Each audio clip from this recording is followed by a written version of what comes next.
underway and a choice of listening. You can hear full commentary of Rangers against Livingston on digital, online at BBC Sports Scotland, BBC Radio Scotland Extra on your smart speaker and on BBC Sounds. If it's open all mics that you fancy, that will be on BBC Sounds, FM and online. On digital radio, FM, online at BBC Sports Scotland, your smart speaker, and BBC Sounds. This is Sports Sound from BBC Radio Scotland, where Scottish football lives.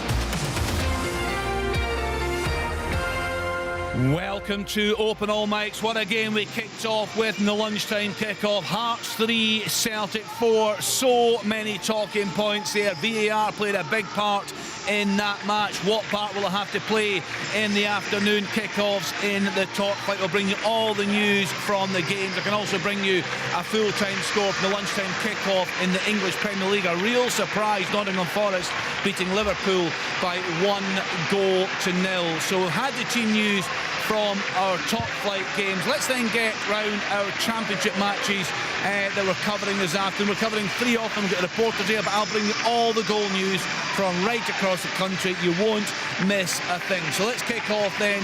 Big game at Firhill. Partick Thistle against Queen's Park. There for us is Chip Young. Yeah, the Glasgow derby, you might say, between Thistle and Queen's Park. Kenny, huge sense of anticipation. Thistle top of the league, just 3 points, splitting the top 6 teams in this division, and Queen's Park desperate to do something about that this afternoon. Holton Docherty out for Thistle because of injury, Turner back after suspension, and David Mitchell back after illness. Would I lie to you about that? Let's go with the Thistle team. Jamie Sten in goal, McMillan, Milne, Turners, Tiffany, Bannigan, Graham, Lawless, McKinnon, Hodgson and Muirhead. Pretty experienced looking team for Ian McCall. On the bench, the aforementioned Mitchell, Brownlee, Dodge Smith, Weston, Akinola, Mullen, Fitzpatrick and Stanway. The Spiders, and I think they've just won the toss, changing ends there as that's happening in front of me. Callum Ferry in goal, Tommy Robson, Kildare, Thompson, McPake, Thomas, Simon Murray the captain, Bannon, Jarrett, Boateng, Easy on the bench for them. Herty, Naismith, Longridge, Kenny, Davidson, Bruce, Williamson, Savory and Cobar, Boateng. The referee here at Firhill is Chris Graham, and he's on his own. No VAR here in these parts.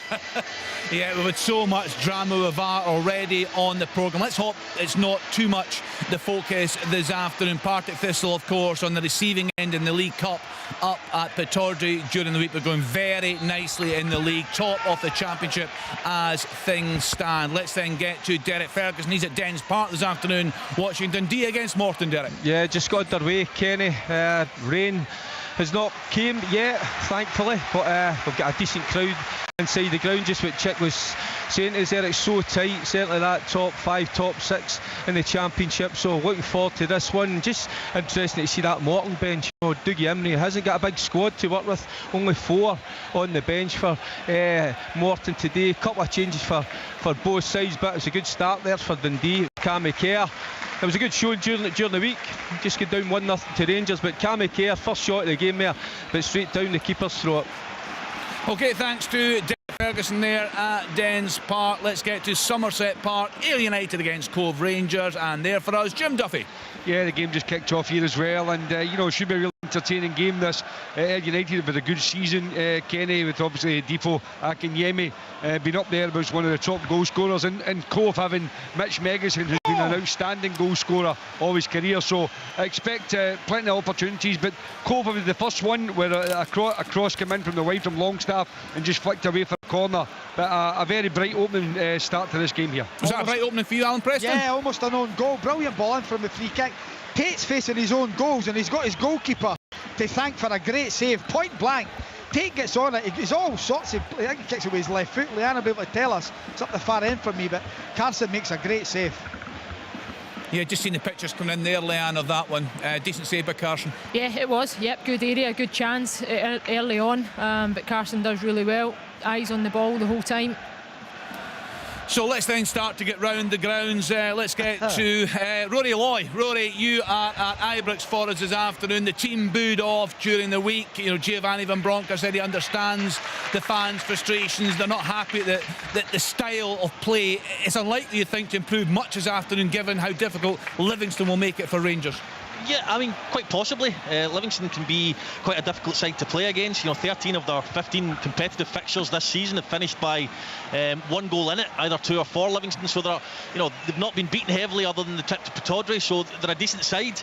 And Davy Martindale's been to here enough times now to know how to play against them. So I think he said before the match, we didn't hear the interview, that he wanted to line up in attacking fashion and take the game to Rangers.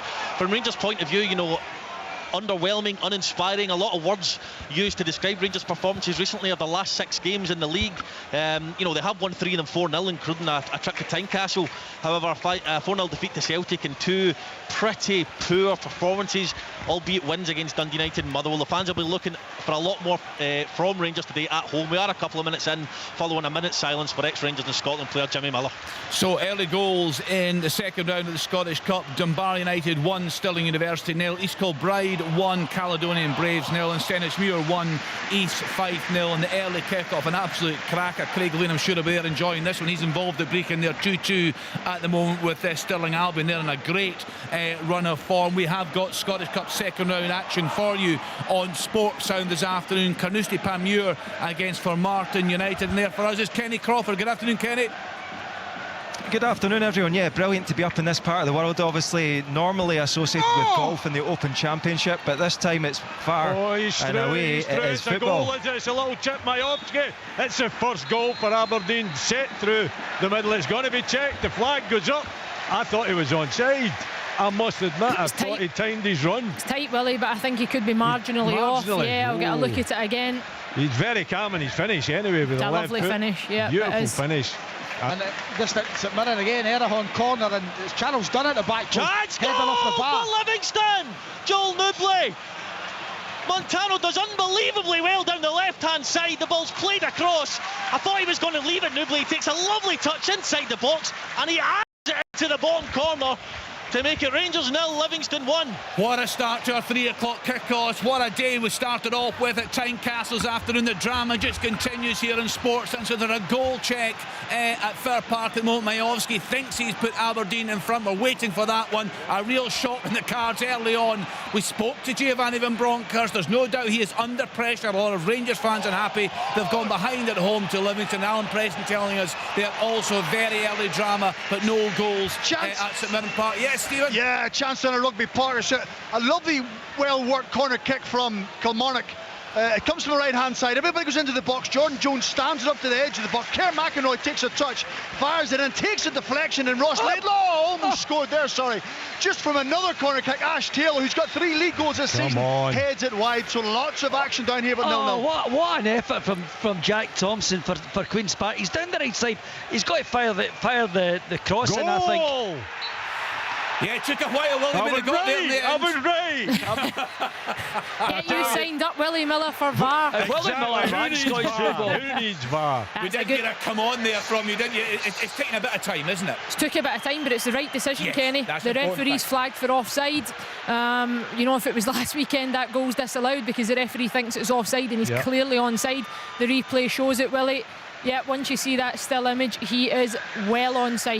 Yeah, you were quicker, Willie's Willie. always reffing it. Willie was quicker than that, though.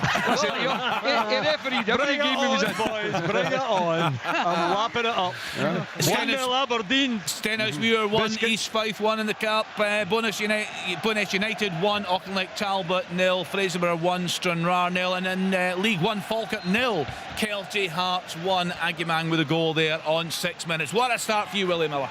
Oh, it's brilliant. Yeah, I mean, it's been a lively enough start, but Motherwell pretty well open at the back there, and allowed Majowski, who does play that role extremely well, gets in between the 2 centre backs, times his run absolutely perfectly, as I reported at the time, and then coolness personified. A little clip over the goalkeeper into the back of the net to give Aberdeen the lead. Brilliant start. Yeah, I love it from Willie Miller. The home fans will not be loving it at Ibrox. We spoke about the boos midweek, Rory. A lot of fans have big question marks over the manager. What's the reaction been to that first goal?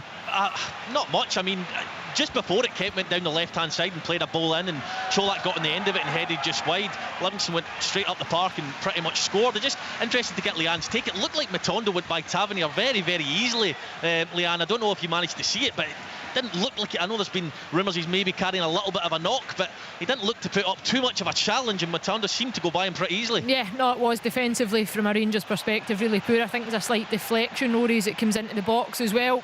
Joel Newbley does really well though with the goal. I actually thought he was going to keep it on his left, but he adjusts his body really well and just swivels the hips and takes it on the right. Totally catches Rangers off guard. Yeah, wonderful finish. He's started the season. That's his third league goal of the season. 2 of them coming against Rangers, of course. He's got a couple of assists as well. He's a really, really, really good player at this level, I must say. What's happening in the early stages at Rugby Park, Stephen Craigan? I have to say, Kenny, the tempo of the game has been absolutely terrific. We've actually had a substitution after 3 minutes. Ross Callaghan chased the ball into the channel. He pulled up with a tight hamstring, so Laturi's come on to replace him. Kilmarnock, they're a big side. They're aggressive from set plays. They've had 3 or 4 corners, and Ross County have been hanging on, trying to defend them. However, they've now upped the tempo themselves. They've got hold of the ball. They've been forcing the issue. So, although it's 0-0, this is a game not for the faint-hearted, and certainly plenty of action. Yeah, we were down there midweek, Stephen. You touched on a great win in the Cup. The fact was at 5,100. It was a great atmosphere. Enjoyed the match down at Rugby Park. We spoke with Derek McInnes afterwards. He said how much he's loving life down there. You touched on Armstrong. He got the winner midweek. But also, I thought Alan Power was immense in the centre of the park. It is, and Derek McInnes always likes his experienced players all over the pitch. You look at Alex of Ash Taylor, and you talk about Alan Armstrong, you talk about Christian Doidge, and you talk about Kyle Lafferty, guys who can manage themselves, manage the game, and look after those roundabout. But you have to say, Daniel Armstrong, what a story. 25 years of age. This is his first season playing in the top flight. He's got 6 goals, 3 in the Cup, 3 in the league. He's been the go-to man this season. It's a wonderful story, and good luck to him. Yeah, Al, Derek McInnes, we were saying that during the week. There was nobody at the time when he got that job that didn't think that was a great appointment. He's been a great fit for the club. He's just signed a contract extension, and as I said there, he was talking about how much he's connected with the club. He's really enjoying the challenge of that job, and of course a Hampden appearance to look forward to. Yeah, very safe hands, Derek McInnes. Everyone knows that. You get Derek, you're guaranteed safety. Kilmarnock got up last year as well, and now in the semi-final of a Cup. It's been wonderful for them getting up to sign an extension. I think it's a real coup for them as well. A lot of clubs would like Derek McInnes as their manager. Yes, sometimes his football, and Wally will know because he watched Aberdeen for years, not pretty on the eye, but certainly effective on the results. Kenny, do you know what? He's used 30 players this year. This is their 16th game.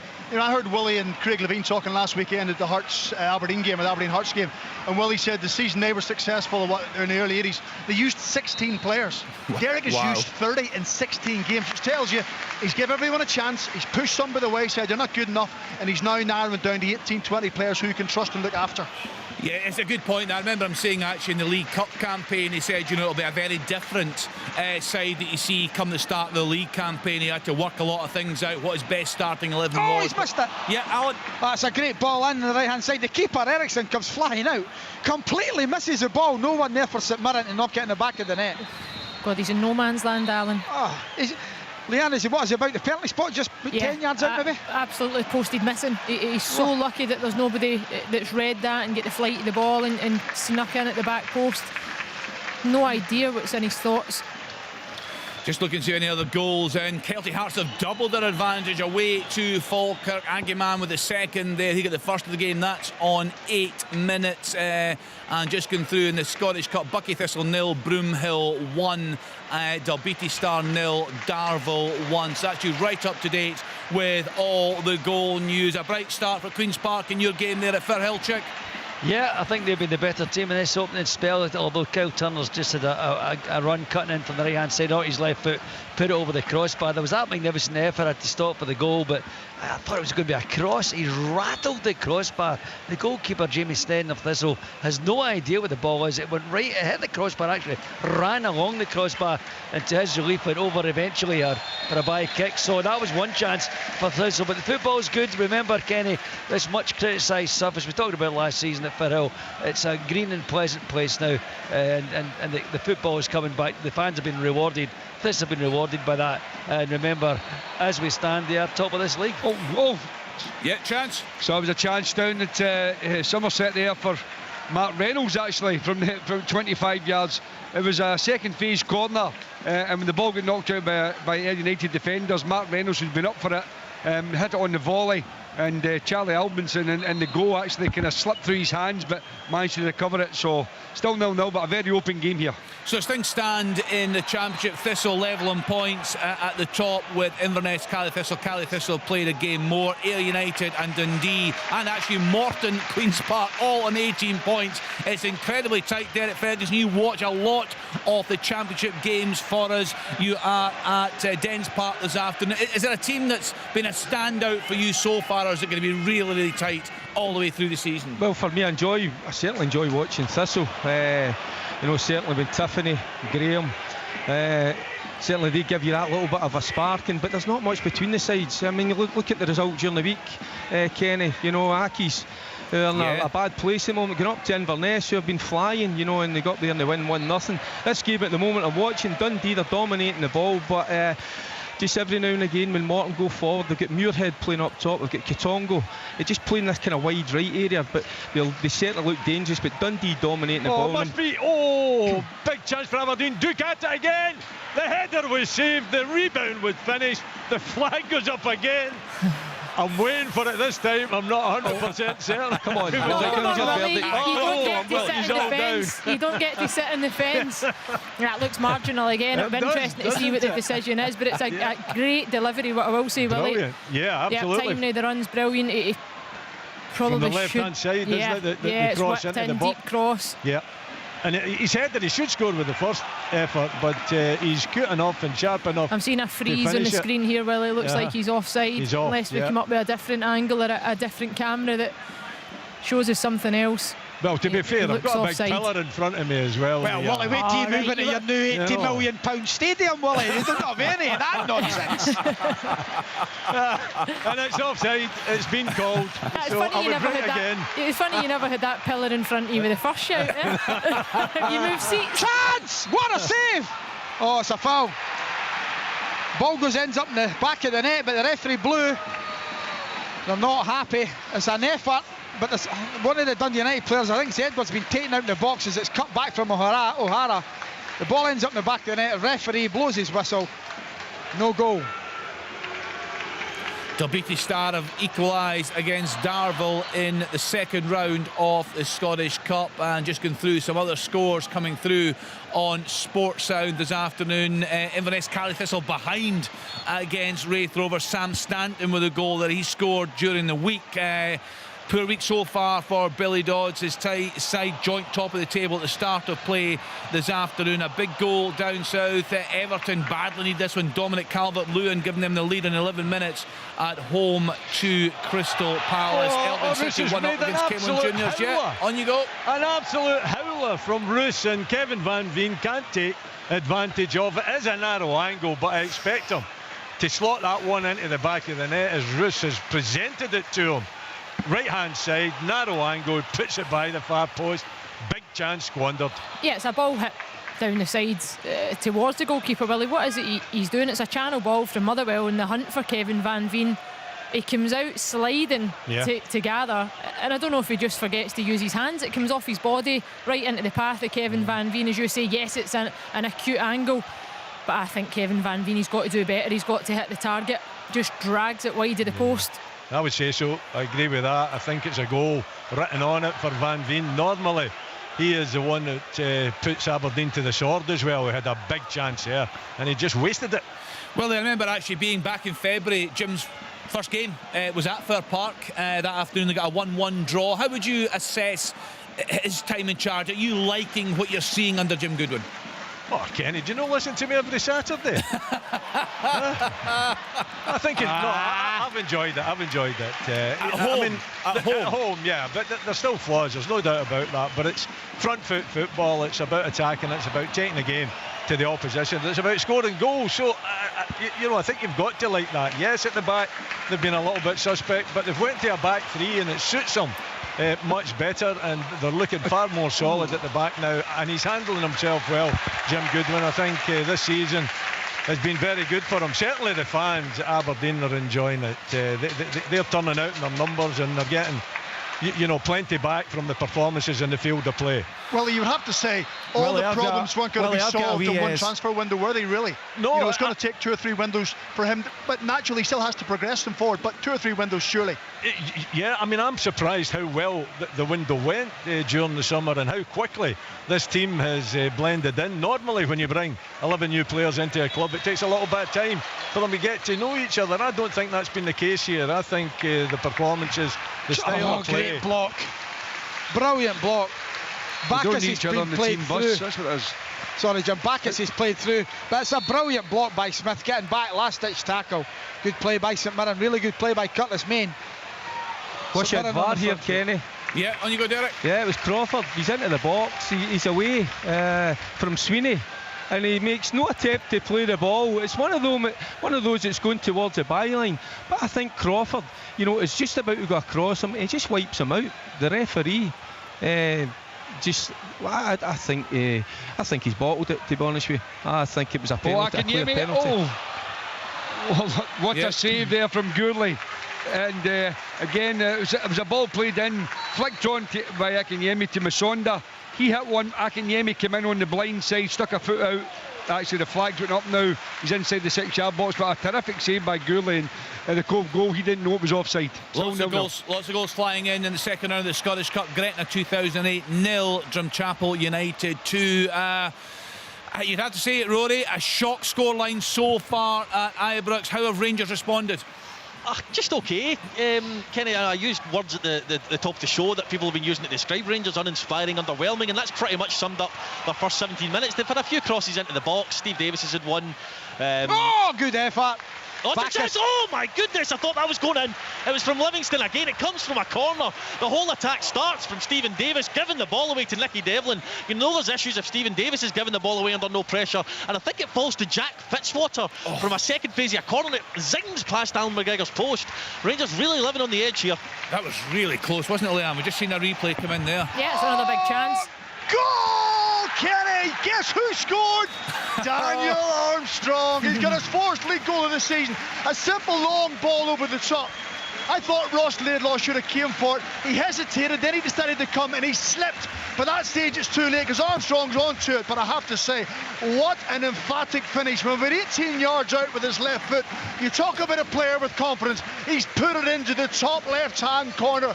What a goal, what a finish. I've got to say, it's been out of context for the last 10 minutes. It's been scrappy, it's been bitty, it's been competitive, but that is a touch of class. That young man is on fire at the minute. Kilmarnock 1, Ross County 0. You've got to say defensively, Craigs, Ross County, they've had a couple of bites at it. They've not cleared their lines. It's ricocheted off at a couple of players. Kilmarnock, I think it's Alan Power, isn't it, that just turns the ball over. Yep. Still got an awful lot to do though, but he takes the finish, he takes it really, really well. Cool, calm, composed, and just ruthless in front of goal. You can tell he's a player that's got a lot of confidence. Quite alarming, isn't it? I think from my point of view, listening to Rory describe Rangers going a goal behind and just saying the reaction is okay. You think they'd react a little bit better than that. Livingston, as you'd expect, Derek, they're well set up. They're 3 of Holt, Shinnie and Sean Kelly in front of their back 4, and then they've got Stephen Kelly in front of the back 4, then Sean Kelly and Scott Pittman in behind Nubly, and Rangers are really struggling to break them down, Derek.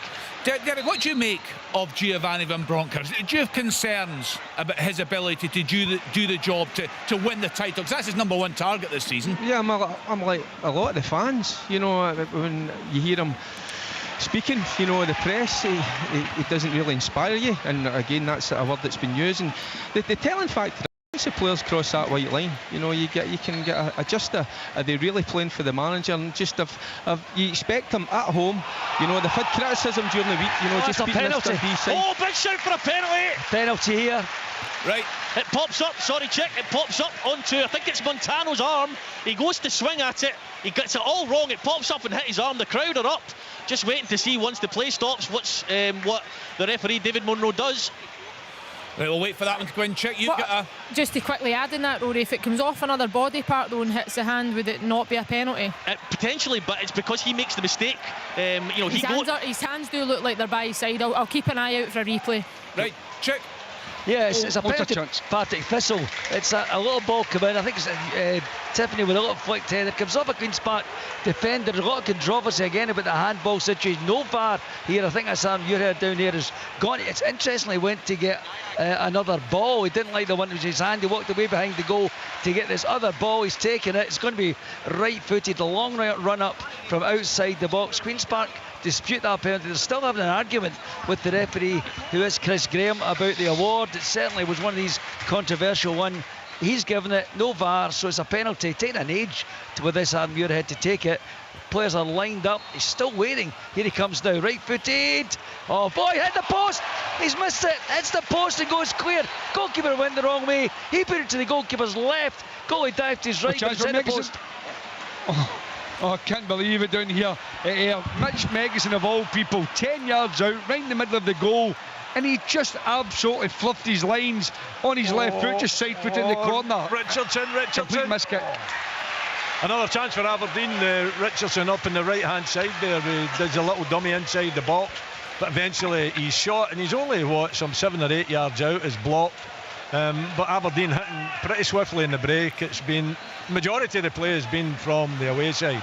Aberdeen playing extremely well. As we know, Kenny, VAR will check all incidents that are worthy of VAR checks, obviously, and David Monroe has not been asked to look at that again, so maybe Lan's got a point there with it coming off him. I just felt because he tried to clear it, didn't come off an opponent, anyone near him, he tried to clear it, it's bounced up and hit his arm, but VAR and the officials feel that was not a penalty. So again, Kenny, Frankie Masonda breaks forward from a deep position, 30 yards out.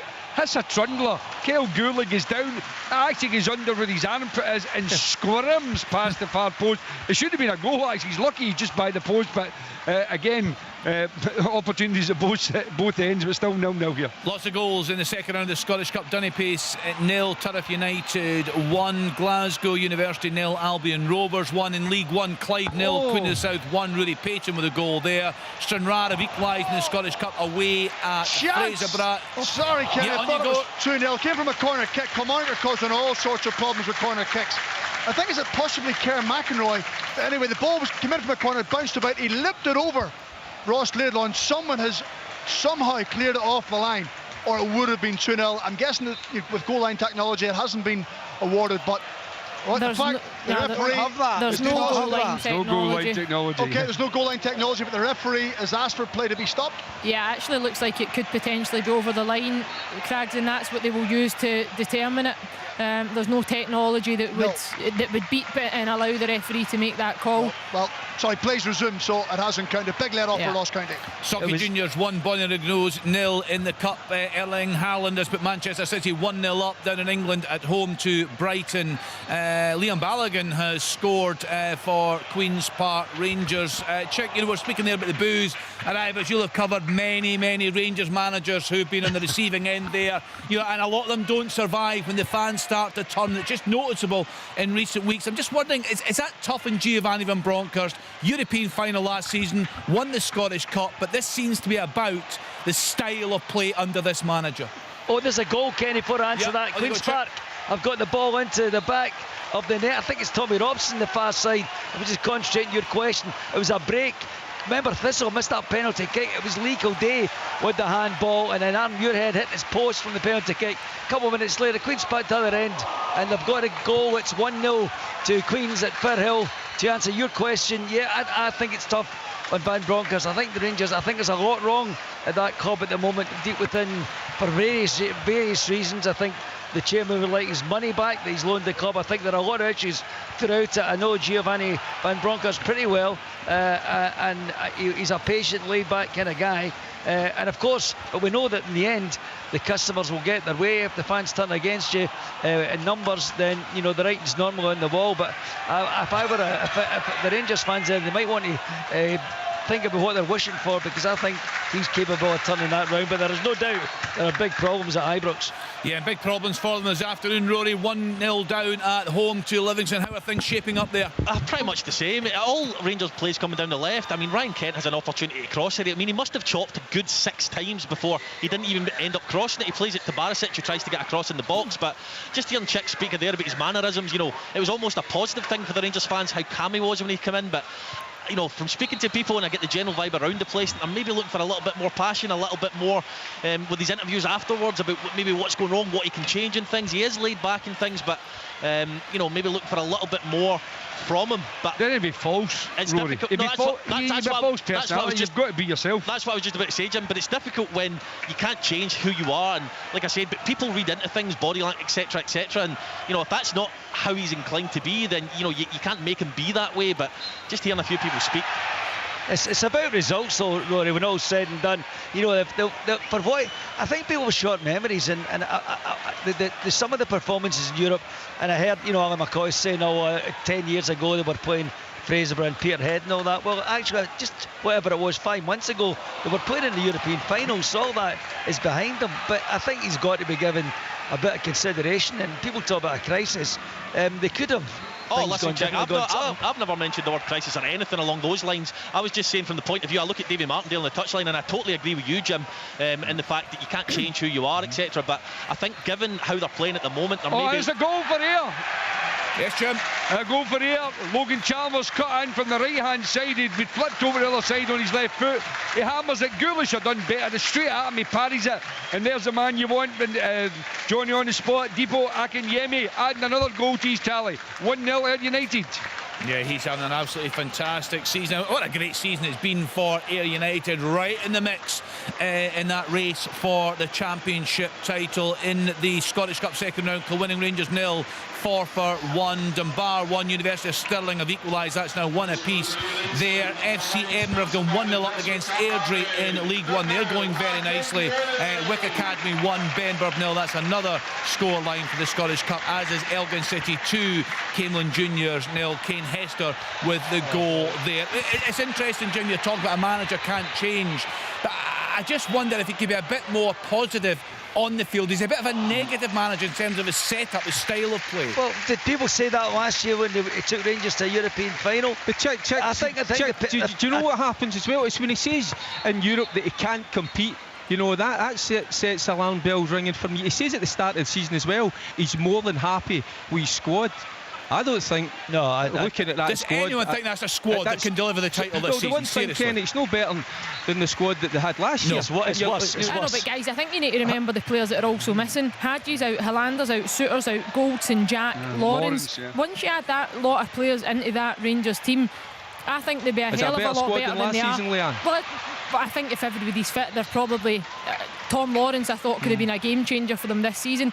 Before a ball was kicked today, Rangers had the best domestic league form, 4 straight wins, better than Celtic. It's no penalty in my book. The referee isn't giving the penalty either. It's definitely a dive. I think it's Tierney that goes down with hardly any contact with the Aberdeen player. I think it's McKenzie. Just maybe, is there just a wee bit of contact maybe Willie after it? I think that you're right. It's his body across. I don't think it's enough for a penalty. Yeah, I'll get a look at it again. It's just coming through now. Nice through ball though down the side. Yep. This off just hit the crossbar there, where you're looking at Stuart Bannigan, lovely skill at the edge of the box, 25 yards out, just puts on his left foot and just curls it, hits the crossbar with the goalkeeper beaten. Chance again. It's got to be a goal. Yes, a goal. It's an equaliser for Cove. Again, they've deserved it. I think they've gone up the pitch here again.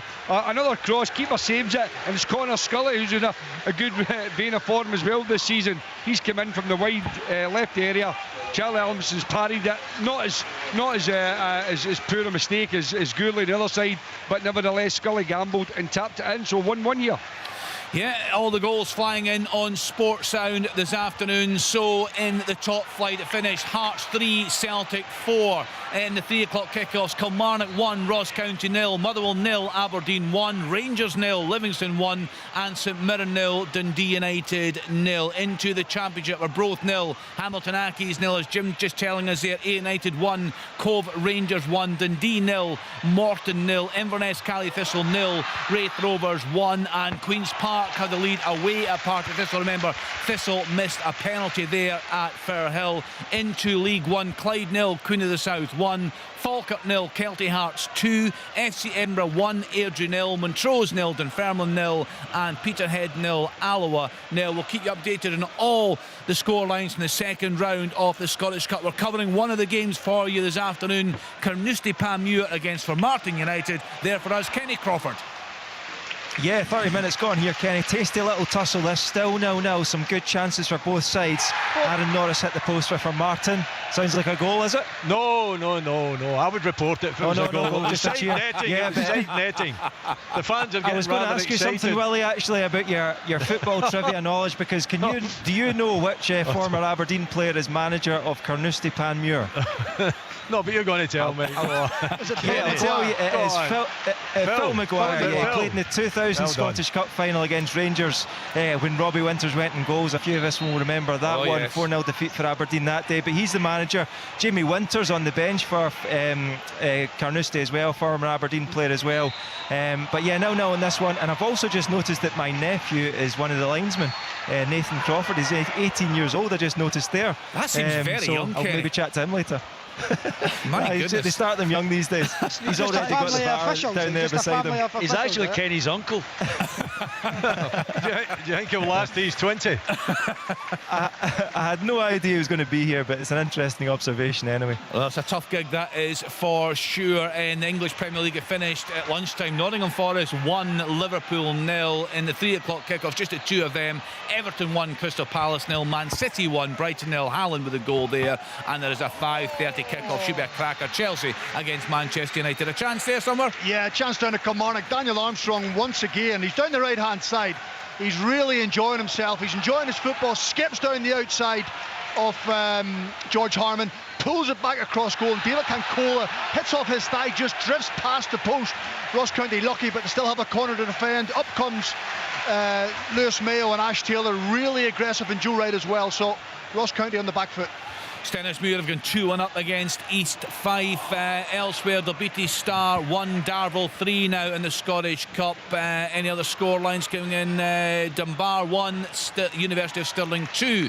Again, that is in the Scottish Cup. We'll keep you updated as quickly as we can on all the score lines from the second round of the Scottish Cup. We've not heard too much from you, Alan Preston, in the past few minutes. Gone a bit quiet there. After an initial good 20 minutes, Kenny, it's been quite poor midfield battle. You know, it's not been great. The final third, the quality's not been great, whether it be the final pass or the final cross. It's been decent enough with both teams working hard and trying their best, but the quality's been poor, as I said, after an initial really good opening 20 minutes. We had a couple of chances for St Mirren and one for Dundee United, but 0-0 here still. So the home side on top down at Rugby Park, Stephen Craigan. What about Ross County? Looking at the live table at the moment, they're bottom of that thing stand. Now it's tight at the bottom, but do you have concerns for County this season? Again, there was a major rebuild required from Malky Mackay. I do, Kenny, because when you look at it, I think he brought in 10 players over the summer, and not any of those 10 players have any previous experience of playing in Scotland. And I think it's difficult when you bring so many players in. They're not used to the intensity and the competitiveness of what Scottish football is, and you're trying to blend them in. You also think, you know, that they lost Joseph Hungbo, they lost Blair Spittle, they lost Regan Charles-Cook. That's 25 league goals out of your team. That's very, very difficult to replicate. They're the lowest scorers in the league, and I can see why, because they're throwing long balls forward to Jordan White. He's fighting and he's scrapping, but he's 3v1. He's 3 big central defenders against 1. And is there going to be a chance? Is it going to be 2-0? Oh, it should have been. Sorry, Kilmarnock. Really good play. Abeloesu down the right-hand side, pulls it back to Kerr McInroy, edge of the box, side foots it into the midriff of Ross Ladle, who's diving down to his right-hand side. Should have been 2-0. A goal here. Take it away. Yeah, a goal for United. A corner, pretty much a straightforward corner. I think it's Alex Kirk centre back us up. Again, just a straight corner. Really poor defending from goal's point of view. Ball just played into the 6-yard line. Could the goalkeeper came for it? I'm not too sure, but nevertheless, he's off his line. Head into the net. A very simple goal. What is he doing? Right, yeah, have a look at this. United. Thanks, Jim. Alan. What is Carson doing? He comes well off his line. Tony Watt, you'll see this as it looks like a real sitter. It's just a farce. He's watching it now. He just knocks it beyond the post. I have no idea, Alan, where he's going. What is he doing? Because it never at any point looks like the ball's coming through to him. No chance. Not enough pace in it, not enough height in it. That was a good chance in the end, wasn't it? Yeah, He's got to it was. score, Tony He's Watt. got to do a lot better. Absolutely has. Yeah, and Carson has been very good for St Mirren, hasn't he, Alan? He's been a solid keeper. Very good, really good goalkeeper. But today, so far, both goalkeepers rush of blood, both of them. You know, Eriksson comes off, doesn't get near it, and there's Carson. He's just, maybe he's bored and just wants to get involved in the game, just comes off his line. You know, he's in no man's land. Alan, you obviously you're involved in recruitment. You know, it's interesting what Stephen's saying there about the changes Malky Mackay has made there, and so many players that don't have experience of the Scottish game, and that's a huge thing. It takes time, Kenny. You're moving, for some of them, they're moving country, they're moving house, they're moving teams. And for, you know, for people just in jobs in general, if you just move job, it's difficult to settle in. If you're then in turn moving your family to a different country, you know, to a different club, different environment, it takes a while. And I always remember Brian Clough used to tell people, I won't see the best of players until after a year at my club, till you've settled in. Ray McKinnon went down to Nottingham Forest and he told them, I won't see you until a year you've been here, and then you'll start to play for me, because it takes time to settle. And if you keep churning it out year in and year out, it's very, very difficult to keep performing. Malky done brilliant last year, but they're finding it difficult this year. Yeah, they certainly are. Bottom of the table as things stand. Back to Fir Park, we've just seen Jim Goodwin screaming. I don't know if it's one of his players or officials, but he's pretty animated in the touchline. He's getting spoken to, Willie? He is getting spoken to. You know, I don't know why he's getting all heated, and I don't know the reason. I certainly didn't see too much to get overexcited about. His team's in the lead as well, so you know, I think they've kind of drifted out the game a little bit, I would say that, and Motherwell have you know, got a hold of the ball in possession and causing Aberdeen a problem or two. But I don't, Kenny, I can't give you the information what he's getting excited about, because for me I didn't see anything contentious. No, well, we're the same here, Leanne, aren't we? There's nothing obvious there. No, nothing obvious. But you know, knowing Jim Goodwin, I don't think it takes too much for him to get emotionally involved in the game, and I don't mean that in a negative way. I think he just kicks every ball with his team. Unlike Willie, goal! And it's Cameron is just having a look who scored. It's a great ball in. I think it's Curtis Main at the back post. In fact, it might actually be an own goal.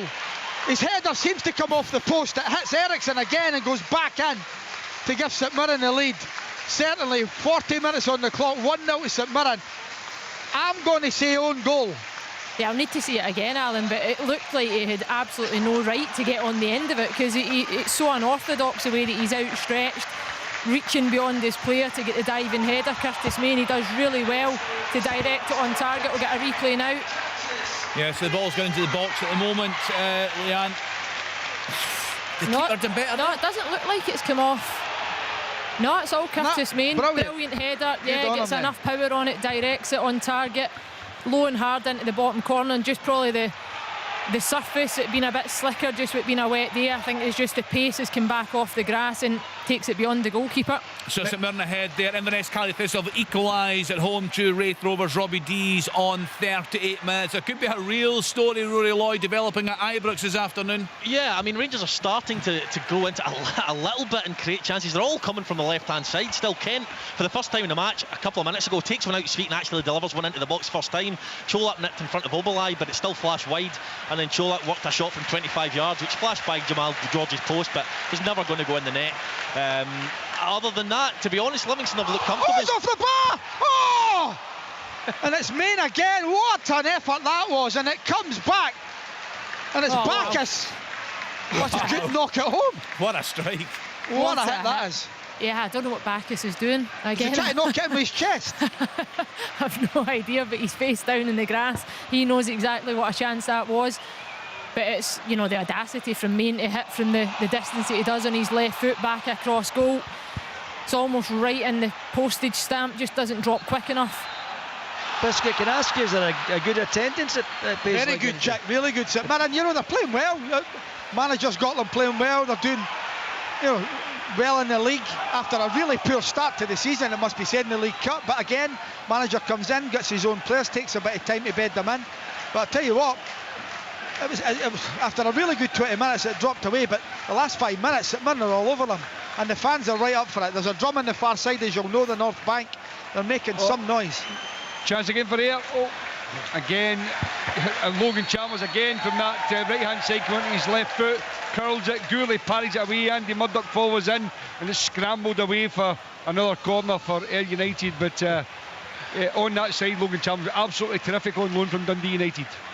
In the Scottish Cup second round, Socky Juniors 2, Bonnyrigg Rose 1 there in that game. Lots of goals flying in this afternoon on Sportssound as we approach half-time. What a game we kicked off with earlier on today. What a win for Celtic away at Tynecastle, where from both managers. Ange Postecoglou was saying he doesn't like the drama that surrounds VAR. He wants to see the decisions reached quicker. Certainly that first incident there today took a long time to come through. That was the initial award there for the penalty to Hearts in that game. Also a lot of controversy around Celtic not being awarded a penalty. We saw the manager laughing, Ange Postecoglou. That was just before the break, but they did go on to win that game in the top flight this afternoon. As things stand then, Kilmarnock 1, Ross County 0, Motherwell 0, Aberdeen 1, Rangers 0, Livingston 1, St Mirren 1, Dundee United 0. And going back to that game at Ibrox Road, just looking at the stats coming in here, not one shot on target from Rangers in the opening 43 minutes. No, I mean Colak, when he's been given services, looked dangerous, and he's flashed a couple just wide of the post, aiming for the corners, so that's forgivable from Colak. But other than that, I mean, they've really not created much at all. Now, I speak about Joel Newbley. What Rangers are having to do is, rather than the two centre backs competing with him, what they're asking Lundstrom to do is go back and almost mark him, so that if Lundstrom loses the first one, they've got the two centre backs behind him. I know that's given Livingston a real advantage. It's meaning that Stephen Kelly and Scott Pittman can get in touch with Newbley, and it's over the course, Rangers have had more possession and control larger parts of the game, but it's a fairly even game, I must say, Kenny. Yeah, Manchester City 2, Brighton 0, a second for Haaland in that game there at the Etihad. Let's get back to Stephen Craig, and he's at Rugby Park for us this afternoon. We're talking here about our concerns, Stephen, for Ross County. Have they shown anything? Are they showing any signs of getting back into this game? Kenny, unfortunately they're not. They had a header from Jordan White maybe 4 or 5 minminutes ago. It flashed across the face of goal. It was never really going to threaten the goal of Kilmarnock. At St Mirren, sorry Stephen, St Mirren 1, Dundee United 0. They're lacking a little bit of confidence and belief, and it's strange saying that in a way, but yes, they're bottom of the table, but they came into this game 2 games undefeated. They won down at Livingston and they drew it at home against Dundee United last week, so I thought they'll at least have a little bit of belief, but they lack such a goal for it. I spoke about Hungbo and Charles Cook last year. Not just did they score, but they were creative, they had pace, they frightened the opposition. Jordi Hawula and Awura Edwards have been passengers in the first half. Jordan White is on his own up front. He's fighting, he's scrapping, he's chasing, he's battling. He's getting nowhere because the 3 centre halves have really man-marked him. But Malky Mackay needs a massive improvement, not just in this second half, but over the next 4 or 5 games. They've got a tough run between now and the World Cup break, and things have to change. A big improvement required from the home side at Fir Park. Willie Miller, Aberdeen in control there? No, they're not in control, Kenny. They're in control by the fact that they're a goal up, but as far as the ball, no, it's Motherwell that have taken a real grip in possession for the last 20 minutes or so. Haven't really done too much with it though, I must admit. Lacking a little bit of firepower up front, or even bodies up front. Just Van Veen on his own, and the 3 central defenders taking care of him. So possession-wise, the home side are good, but as far as the scoreline is concerned, then Aberdeen are the team in control. Livingston on the break there, Kenny. It was a poor cross by Kent. Montano flips the ball over Tavernier, drives forward, plays it to Pittman. If Pittman lifts his head, Montano's actually in down the left-hand side. Tillman has to wipe him out of the game to stop it happening. Ends up getting booked, and Livingston have got a free kick just over the halfway line. Well, I wonder what sort of reception will get when they leave the field. What, in just a couple of minutes' time there at Ibrox. Just in terms of Motherwell, Leanne, it's been a bit of a mixed bag, hasn't it, this season? They're 8th in the table, but there's no doubt they look a better side under Stevie Hamill. Yeah, they do, but I think ultimately you need to pick up points, and I think you can only keep saying that for so long. I think performance-wise they're certainly more competitive looking. I think they're in games, and there's been many games that you can look back and probably... Sorry, Leanne, I had to cut in. I was giving Jordi Hawula and Awura Edwards a little bit of criticism just because they hadn't been playing well. That was Ross County's best chance. Lovely little play down the right-hand side. Hawula got in behind. He fizzed the shot across the face of goal. Hemming saved it in goal, and Ross County could have went in level at half-time. I don't think they deserved it, but a big chance gone a begging. Half-time at Somerset. Thank you to Jim there. In that game, there's a late goal. Arbroath have gone 1-0 up at home to Hamilton Accies. Bobby Lynn with that goal on 45 minutes. A half-time whistle has just gone there. We'll go around all the grounds for half-time reports on Sports Sound this afternoon. Kenny, I have to mention, Kenny, that I know you mentioned it earlier on briefly, but the irony of Rangers not getting a shot on target on the day they pay tribute to the great Jimmy Miller, one of the greatest goal scorers the club ever had, half the great Ralphie Miller and Brandy M&B partnership of the 60s, the great Rangers team.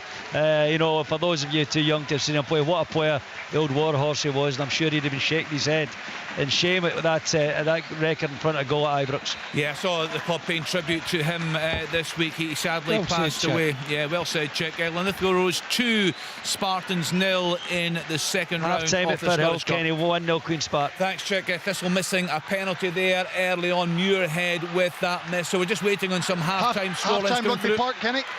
1-0 Kilmarnock. Thanks to Stephen Craig. Big loss for Livingston. Montano's had to go off. He's been fantastic down that left-hand side, and Jackson Longridge is going to need to replace him. So it's a change for Livingston just before half-time. Montano off, Longridge on. Rory, I know you haven't been too impressed by Rangers, but what I think is more apparent is the amount of crosses in this half. I think that's been lacking. And Ryan Kent is probably one that I don't think he does enough of it, and I know he's end product on a couple of occasions that you've mentioned, but I think chance! He doesn't catch it. Sorry, Leanne. It's another chance. Another chance for Newbley. They clipped the free kick that I spoke about in. Oberle heads it down. I mean, Newbley's standing himself in the box. It bounces up, and he just doesn't catch it. It's on his weaker foot, and just slices it. That's a good chance. Nobody picks him up, completely switching off. Well, our mics are open there. We'll hear the reception from the Rangers fans. Dundee 0, Morton 0. Thanks, Derek. Livingston are coming forward again. It's a poor pass by Kelly. To answer your question about the crosses, there's been an awful lot of crosses put into the box, but given the way they played Rangers, it's only really been Cholak in the box. Yeah, I think that's the problem, and that's when I think, if Van Bronckhorst, you've got Morelos there, you've now got Kmar Roof, is it time that they actually just tweak the style? Where you actually have got good deliveries, wide areas with Tavernier, with Barisic, Kent. It's his left foot deliveries, which I honestly have never seen him put in as many as I have in this game, where he's just dropping the shoulder. Normally he cuts back in every time, as you're explaining, but it looks to me like it's more of a thing. Get the ball at your feet, knock it by them, swing it in. It's just the quality that's lacking in the bodies in the box. Yeah, I mean, you just wonder whether Van Bronckhorst has been working in training at any point with the two up front, Morelos and Cholak, just to see within a game if it needs done, because it's not. I appreciate players should be able to play a formation, and footballers should understand it, but you'll know in this day and age, working on tactics and things like that, these things take time to work on a brand new way of playing if you've been playing the same shape for years. So it'll be interesting to see if they do try that in the second half, Leanne, for sure. Well, certainly something needs to change for Rangers in the second half as we approach half-time. Just waiting on the games at Ibrox and also the game in Paisley and also Fir Park as well. Just looking at the screen there, Willie Miller's got that one there. Paisley is now half-time, and Willie... Half-time, Kenny, the whistle's just gone there, so... Half-time at Fir Park, and it's Motherwell 0, Aberdeen 1. OK, thanks to Willie Miller there. Majowski with a goal. That one went to VAR. We waited a while, but it was given, and Willie called that one absolutely correct. There was another time the ball was in net, but that one was ruled out. So we're just waiting now, Leanne, in this game drawing to a conclusion, the half-time conclusion at Ibrox, and a real struggle for Rangers. Yeah, it is a struggle to break the deadlock in certainly their part and get a goal back, but they have, as Rory said, dominated possession. 80-20 roughly is what it looks like. It's just there's nothing cutting edge inside the box, just perhaps a bit passive, not direct enough, not asking enough questions of Livingston, and we know how organised and robust Livingston are as a side, and especially when they've got a goal to a lead to go and defend, they're very good at it. Very well organised. They make it so difficult. That is half-time. It's Rangers 0, Livingston 1. And we've just heard the boos, a lot of boos there at Ibrox, and you can understand why. They've totally dominated possession. They have 80% possession there. They've had 6 shots to Livy's 5, but not one shot on target for the home side. And Rory Lloyd telling us that Livy have had a couple of opportunities to extend their lead there at Ibrox Park. As things stand, they will fall further behind in the title race after that dramatic win for Celtic at Tynecastle. Surely the game of the season so far, and VAR certainly played its part. It finished Hearts 3, Celtic 4, a hat-trick for Lon Shanklin for the home side, but it wasn't enough. As ever, Celtic go right to the death.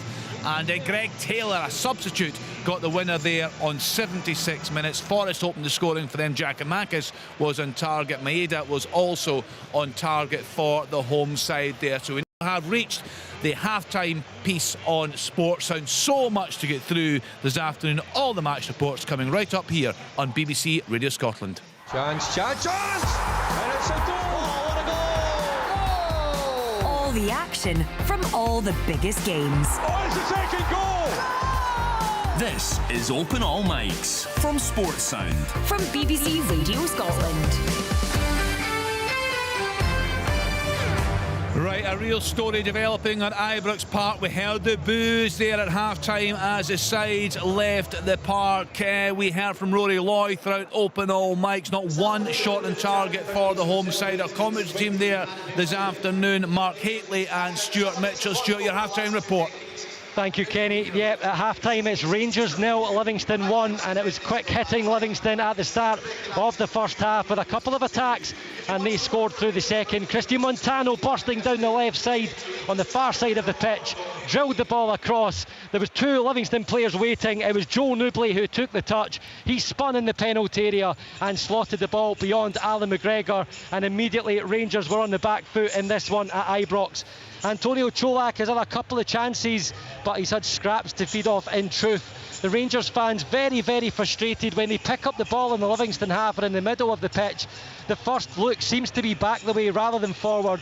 The pass goes back, and Livingston and David Martindale have a side very, very organised with that one goal lead. They're not allowing Rangers any way through, and none of the home players in blue are really taking the game by the scruff of the neck and trying to drive the ball through.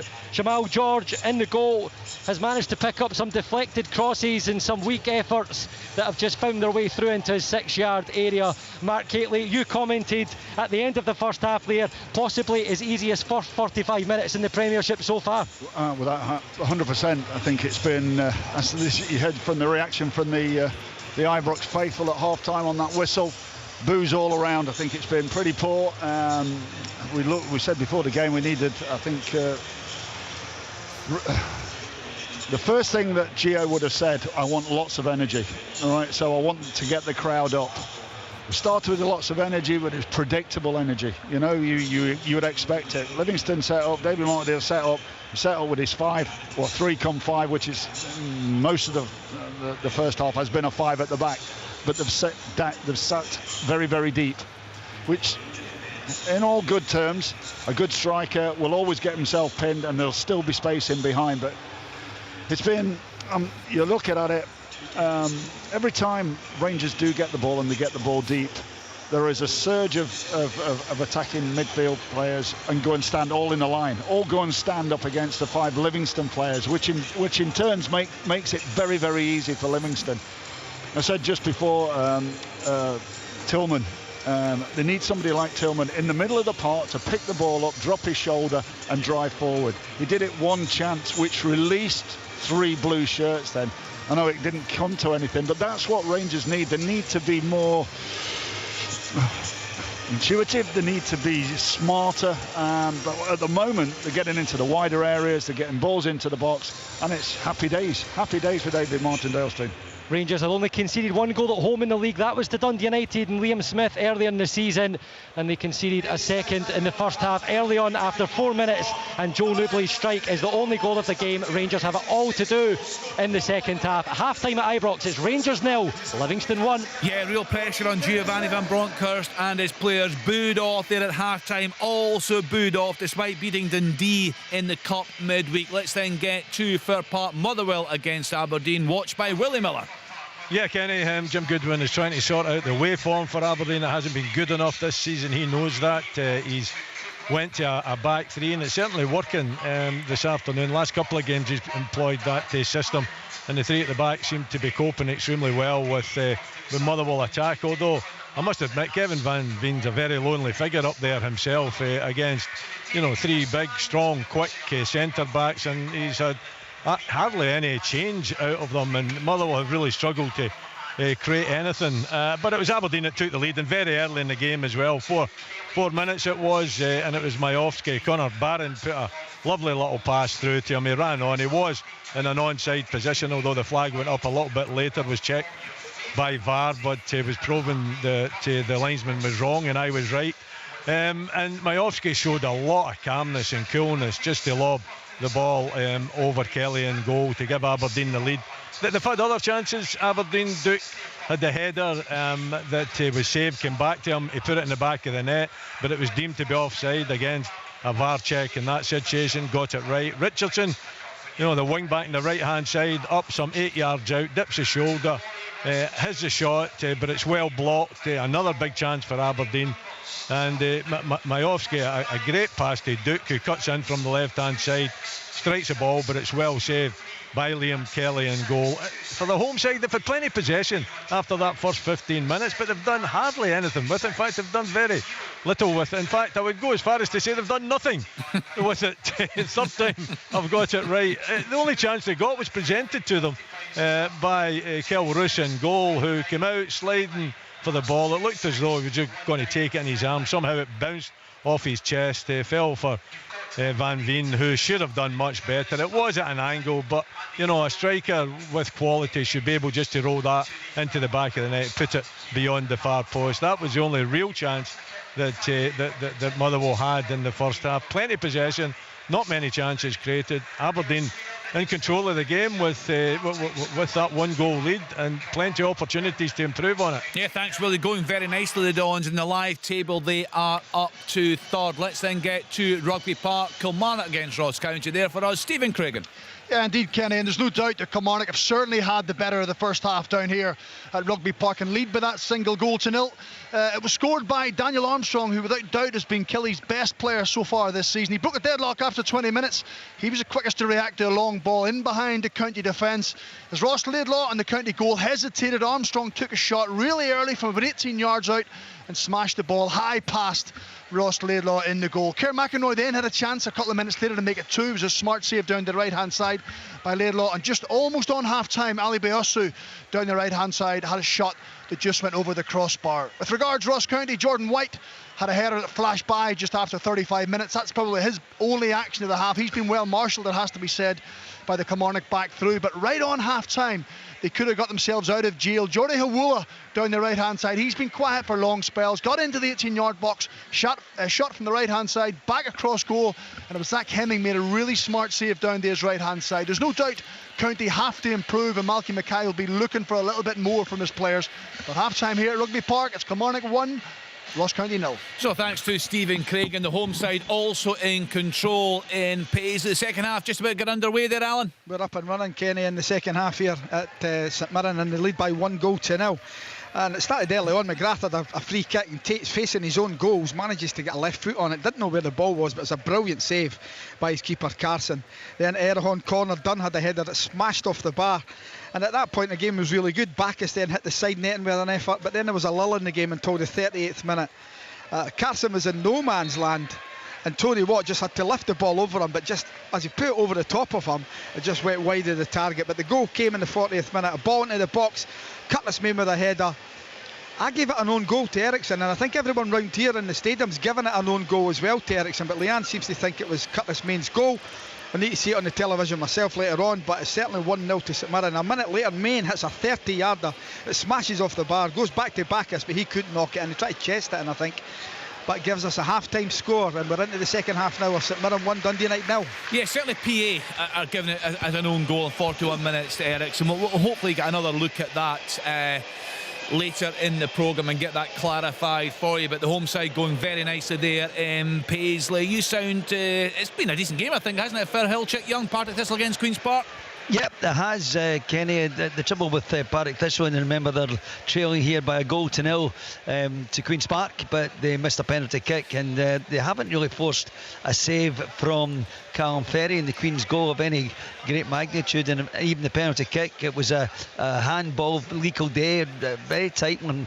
Good decision to make probably from Chris Game. I couldn't possibly see for sure from here whether it was a penalty kick. Certainly a handball involved inside the box spot kick was given, and Aaron Muirhead sent the goalkeeper the wrong way to his right, the goalkeeper's right, but he hit his post, the goalkeeper's left hand post, and there was relief for Queen's Park, who within a couple of minutes went up the other end, and Tommy Robson down the left side scored a low finish to put Queens 1-0 ahead, a scoreline which they have maintained to half time. Indeed, we haven't even with the teams out for the second half here, so that's where we stand at the moment. It has been a good game. This has been a lot of possession, a lot of chances, half-made chances round about the box, but they really haven't forced a save, as I said, from Callum Ferry, and that is why they trail Queen's Park. Indeed, Thistle, as we stand, are knocked off the top of this championship race. I think they're replaced by Inverness in the live table, but as we stand, it is Partick Thistle 0, Queen's Park 1. Thanks to Chick. Let's then get to Derek Ferguson at Dens Park. Dundee against Morton. What sort of game you got there, Derek? It's been a bit of a stuffy first 45 minutes, you've got to say,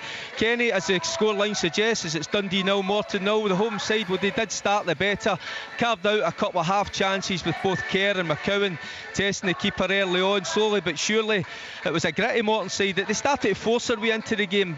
There are opportunities coming from set pieces, both falling to Strap and Baird. Strap just firing one past the right hand post, then Baird heading one just inches past on the half hour, and that's where we are at the moment as both sides kick off in this second half. Certainly both teams capable of better, Kenny, so it's Dundee 0, Morton 0 at the moment. Well, Jim Duffy seems to be the lucky one this afternoon. He has got the most goals so far in the championship. Ayr United against Cove Rangers, Jim. Yeah, it's been a terrific game, Kenny. I think that Ayr United have probably just deserved to be in front, the 1-2-1. They've had more opportunities, but Cove always looked dangerous on the break, but defensively they've looked very, very shaky at times. But obviously in the first half, Akinyemi continued his magnificent form of scoring. The equaliser came from Scully again, a second phase save, and then a straightforward corner into the box, and that's where Cove are very slack when Alex Kirk got up above everybody and just planted a header easily into the bottom corner. But there's been plenty of shots, plenty of saves, plenty of goalmouth action. Terrific open game here. Both teams, we're talking to Rory earlier on about shape and style, both teams playing out and out 4-4-2, so that's making for plenty of crosses, plenty of shots in the box. Right, I'll run through all the score lines for you. The latest scores: Hearts 3, Celtic 4, that was a full time from lunchtime. Kilmarnock 1, Ross County 0, Motherwell 0, Aberdeen 1, Rangers 0, Livingston 1, St Mirren 1, Dundee United 0. In the championship, Arbroath 1, Hamilton Accies 0, Ayr United 2, Cove Rangers 1, Dundee 0, Morton 0, Inverness Cally Thistle 1, Wraith Rovers 1, Partick Thistle 0, Queen's Park 1. In Scottish League 1, Clyde 0, Queen of the South 1, Falkirk 0, Kelty Hearts 2, FC Edinburgh 1, Airdrie 0, Montrose 0, Dunfermline 0, and Peterhead 0, Alloa 0. And down south, the full-time scoreline from lunchtime: Nottingham Forest 1, Liverpool 0, Everton 1, Crystal Palace 0. That's a half-time. It's also half-time at Etihad. Manchester City 2, Brighton and Hove Albion 0. We're covering the Scottish Cup second round for you this afternoon. Kenny Crawford is watching Carnoustie Panmure against Formartine United. Kenny. Yeah, just a couple of minutes into the second half at Lang Park, Kenny. It's Carnoustie Panmure 0, Formartine United 0. But don't be deceived by the scoreline. Still a tasty tie. Aaron Norris hit the post for Formartine United, and Dale Reid, one of the Carnoustie strikers, has had 3 gilt-edged chances, all of which, unfortunately, for the home side, he has missed. So it's all systems go in the second half here. Now we'll see how it happens. Thanks to Kenny Crawford. I'll give you all the score lines from the second round of the Scottish Cup. Lots of goal news in Scotland this afternoon. Time now for a choice of listing. Full commentary of Rangers against Livingston on digital, online at BBC Sports Scotland, BBC Radio Scotland Extra on your smart speaker and on BBC Sounds. If it's open all mics that you want, that will be on BBC Sounds, FM and online. Oh, what a goal! All the action. What a moment! From all the biggest games. This is Sports Sound. Oh, it's a goal! From BBC Radio Scotland. Another goal!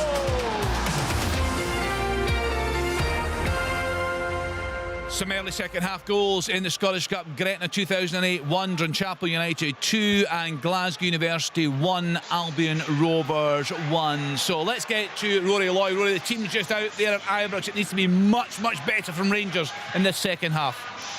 Yeah, it does. They've been really, really poor in the first half. Couple of changes at half time. Leon Kings came off, and so is Stephen Davis.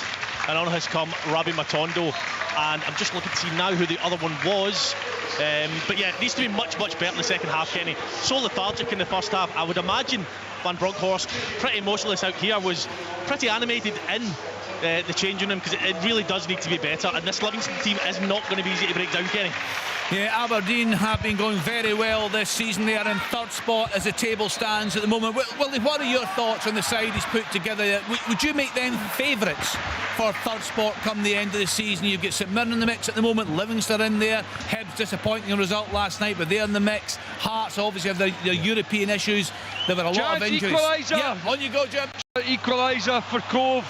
And again, terrific play, I have to say that. An outstanding goal. It's Jenny McDonough that said the finishing, but great play from Longridge and Mitch Megison. They played a little link-up play, a little 1-2 round the corner, played the ball into the space, and McDonough showed real composure, playing in between the centre-backs and just rolled into the far corner. Outstanding football ground. 2-2 here at Somerset Park. A bit of a blow for Partick Thistle, as Jim's bringing that news from Somerset Park, because Scott Tiffany, by far the best player, has had to limp off just at the start of the second half. He's been replaced by Cammy Smith, and at half time Ian McCall made a tactical substitution. I think Darren Brownlee on, Lee Hodgson off, but I tell you, Tiffany will be a big loss for Thistle. Still 1-0 to Queens. James Sands was the other change, sorry Kenny. Yep. James Sands on at right centre back, Leon King off. So it was a bit acute to get Mark Hartley's tea there. There was a shout for a penalty for Dundee United. Tony Watt goes down in the box. No chance for me. I don't think it's been checked. No, I don't see any. But they're making a change. Niskanen is coming off, and Stephen Fletcher is immediately coming on. So Liam Fox not happy with that opening 45 minutes. Clearly, he's given it 5 minutes in the second half. Sorry, Kenny, can I say that was the longest question that was never answered? Big chance down a rugby card, Kenny. I've got to say, Malky Mackay must have had a right go as players, because we're only 4 minutes into the second half, and they've showed much more ambition, impetus, energy, fight, desire, everything that you need to be a professional footballer. They've showed much more of it in the second half. Edwards should have scored after 46 minutes, but the best chances just came to Jordan White. He's on this left-hand side of the 18-yard box. The ball is played through to him by Awura Edwards, who's been really smart at the start of the second half. He tries to bend into the far corner. Zach Hemming, really smart save down to his left-hand side, but certainly Ross County are on the front foot. Yeah, they need something. They're bottom of the table as things stand. It was a long question, Willie, you're right about that one. I don't know, did it include too many teams? I'm not sure. Would you narrow it down in terms of that race for third? Yeah, I would. Yeah, I think Hearts are certainly looking the part, and after that result, I mean, they played really well at Pittodrie, and then the performance today, seems to tell us that once they get everybody fit, they will certainly be contenders. And I think Aberdeen will be contenders as well. Hibs possibly, but I think thereafter, I think it would be between these three, and I don't think that's disrespectful to anybody else. Yeah, goal. It's another goal for Queen's Park. It's Stephen Etsy he's been terrific for the big man at the back. Came forward, a corner kick on the left side, gets a header, beats everyone in the air, and puts it into the goalkeeper's top right hand corner. Thistle toiling, they've lost their star player, and now it's 2-0 to Queen's Park at Firhill. Airdrie have equalised in League One away to FC Edinburgh. Lewis Jameson with the goal there. East Kilbride 2-0 now up on Caledonian Braves in the second round of the Scottish Cup in that same competition. Hill of Beath 1-0 up away to Newton Grange Star, and it's Dunnipace 1, Turriff United 1. Alan, would you go along with that? Aberdeen, Hibs and Hearts, and who would you make favourites? Hearts. Once they get the players back, I think they've got the best squad, and I think that the World Cup will come at a right time for them. It'll give them 6 weeks to get the likes of Halkett, Rowles may go to the World Cup, Atkinson back, guys that have been out. Beninga will be like a fresh player coming in as well. So I think. Do you think they've got a stronger squad than Aberdeen, Alan? Yeah, I do. And I think, Miller, you better make hay while the sun shines, because we're coming. So can I just get this to make sure you two are both writing off St Mirren? Alan, do you think that once all fit, the Hearts first 11 or Robbie Nielsen's best choice is stronger than last season? I would think so. I would. Shanklин's come in and scoring goals, Stephen. He's done well. I think Mackay's added to it as well, Barry Mackay, although his form's really dipped. You know what I'm disappointed in? Because Robbie's had horrendous injury problems. There's no academy kids coming through at all. No. And administration was 8 years ago now, and there's not one real kid yet. I know Finlay Pollock's chance there, but I could just flash one across. goes out, I think it hits the post and comes out of the far side. But they signed a new deal yesterday. Why is that the case, Alan? Why are the youngsters not coming through there? Do you think it's pressure? Because when Robbie's under pressure, you go for more experienced players rather than gamble on younger ones? Yeah, possibly. Last year was a successful season, but not one kid from the academy got 1 minute in the Premier League. They did in the League Cup and things like that, but not in the Premier League. And managers are there to get results, and I don't blame Robbie, far from it, from this. You know, he wants to do as well as he can. But I'm just, with all these injuries, I'm thinking, why is there no kids? There clearly can't be any really decent kids to come through and play because they've not been involved. If you've got 11 injuries or 10 injuries at once in your first team squad, surely there has to be a youngster out there that can get in and get involved with your first team. Ewan Henderson's been there a while now. He's chance, Fletcher, goal! He's equalised. It's a ball to the back post. See, I can multitask. Willie headed back by Tony Watt, and it's to Fletcher. Brings it down and controls it and passes it into the bottom corner with his foot, right foot. Back in the game, Dundee United on level terms now. 1-1 here. You're a star performer this afternoon, Alan. Yeah, that's you're in top form. Top form. Yeah, it looked a very good finish. Just waiting the replay coming through. He's a quality player, Stephen Fletcher, isn't he? And United have been struggling. You'd have to say they were poor midweek in the cup tie down at Rugby Park. Yeah, what they need is goals, and that's certainly what Stephen Fletcher can give you. It's a well worked goal, switch of play out to the left hand side. Another really good delivery, whipped in. Tony Watt was it, Alan, with the header? Oh, he goes down, but he goes down too early. There might be a little bit of contact, but I've watched too many games where he goes with very little contact, he goes to ground, but he's got good pace and he's direct, and he found a way through there but just ran out of space, really couldn't get the ball under control as he ran towards Liam Kelly in goal, and eventually he fell to the ground with no contact. Yeah, spot on, Will. He wasn't really appealing for anything there. Derek, you've been covering Hearts for us in Europe this season. What are your thoughts on this race for third? Yeah, and I totally agree with Alan in terms of, you know, I've got about the injuries. I mean, you look at that, you look at the back line. You know, it's been decimated. So you can see once those players, you know, start to come back into the side after the World Cup, I think they'll make a massive difference. I've just witnessed something here. It's unbelievable that he's only got a booking for it. The Dundee players absolutely were livid with Muirhead. It was a throw into the box, ball bounces up. He's not going to get his head on it, and he tries to punch it into the back of the net, and they were surrounded by the Dundee players. The referee as well ran him, but only produced a yellow card. But just what I was saying there, I agree with Alan. Once they've got their players back, it's 3-0 I think they'll be very strong. and I didn't see that one coming. Josh McPake has scored again. Queen's Park are running riot against this on McPake. I seen them get battered 5-0. On the left hand side, he gets on his right foot, turns it round. The goalkeeper he's beats them all ends up, and Queen's Park now 3-0 up against the former league leaders. They are the dark horses for this title, I'm telling you now. Do you think so, Alan? Honestly, I think that they're in there, and if Owen Coyle asked for a little bit in January, I think they could get it off Willie Hockey, and you know the backers in there. I think they could go again. Incredible stuff. It's a brilliant story. Alan, that's the crazy thing, and I watched them against Ayr United a couple of weeks ago, 2-3 weeks ago, and Ayr United absolutely battered them 5-0, you know, so sometimes a bit mad, this division. On training ground now, they've brought in Marin from AZ Alkmaar, I think it was. They brought him in on a 10-year contract to run the youths.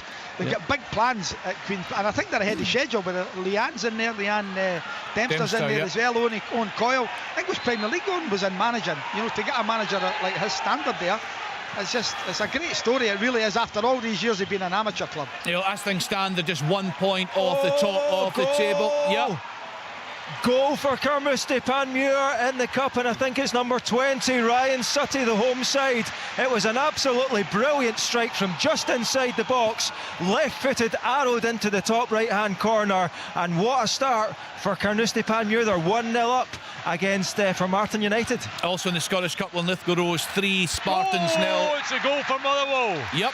It's the equaliser for Motherwell, and Stuart McKinstry that gets across from the right-hand side. Takes a touch on it, he's going away from goal out towards that right hand side. He takes the right foot, wraps it round the ball and drives it towards the far post. Roos does get a hand on it, but not strong enough to keep it out. The equaliser has come for Motherwell. He takes it really well. Sorry, Leon. Dundee United players went down as if he's been hit in the face. Right in front of me, BH it is. But St Mirren play on. Nothing's been said, nothing's been done. If St Mirren score, which they do, This will be looked at. It has to be looked at. It goes all the way back anyway, so it certainly will be, because BH went down as if he'd been struck in the face right in front of the Dundee United dugout. As it goes up the other end, it falls to Bacchus, and his shot goes into the back of the net to give St Mirren the lead. But certainly, as we all know, it will be looked at. Yeah, you're right, Alan. It will be looked at. He does eventually get back to his feet, I think, before the ball ends up in the back of the net. But it's something for the VAR room to have a look at. Just going back to that Motherwell goal, Willie, it's a brilliant finish. Yep. Really poor defensively from Aberdeen, because it comes from the throw-in over in the far right-hand side. Too easy just to get the ball into the box, but McKinstry does really well. Brilliant first touch, and as you say, the finish just is back across goal. It's probably the only place he could have put it. Keep it not have done better, Leanne, do you think? No? But I actually don't think he's expecting him, Kenny, to manage to get enough power and zip to get it back across goal. He takes it really well. There's a goal in League One. Peterhead 0, Alloa 1. Scott Taggart with a goal there in 54 minutes. The post, nearly 4.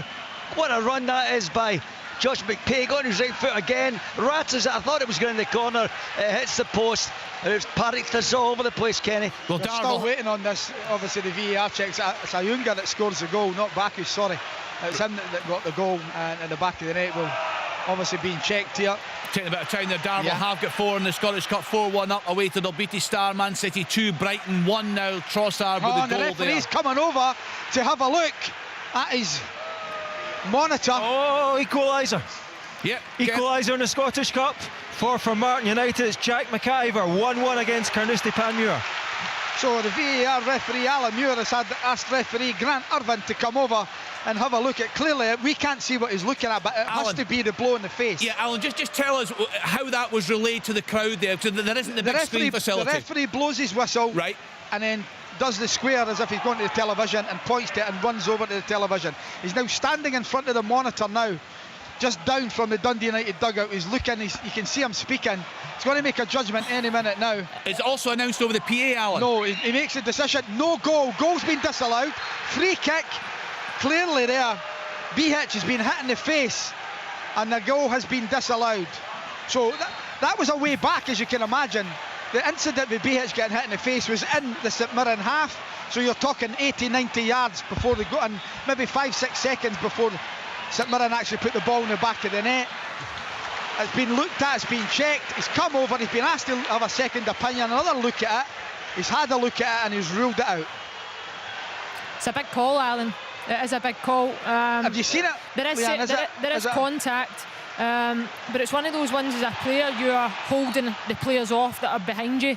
He's come in and there's been a bit of contact. He's managed to break free, throws his arm up, catches BH in the face. But there's the slightest of contact. I mean, as a player, if that's given against you, you're furious, Alan. Yeah. Because there's no intent. He's not intentionally hit him in the face. He's literally just get his arms up the way Paul Gascoigne used to run. Yeah. You know, arms up, hold players off, try and get yourself away. But look, that's why we've got VAR. It's so that the referees can have another look at it. And today Grant Irvin's had the beauty of doing that, and he's overturned the decision. But again, it's just opinion, really, Leanne. Your opinion is it's not his as it is. No, listen, I'm not saying it's not, because you know, maybe that's just a thing in the game now that you're absolutely not allowed to do, is put your arms up like that.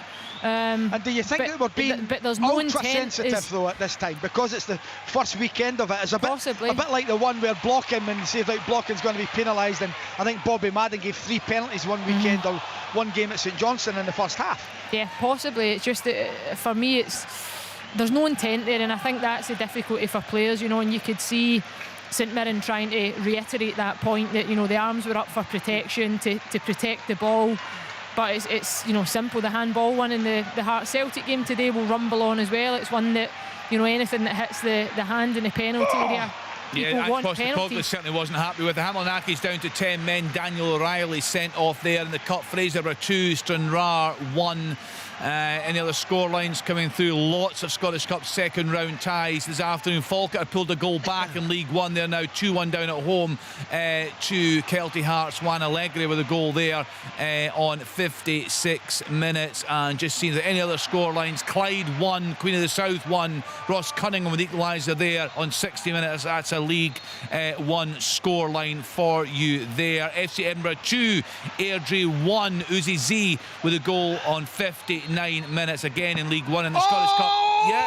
Oh, Tony Watt, brilliant ball in by Fletcher.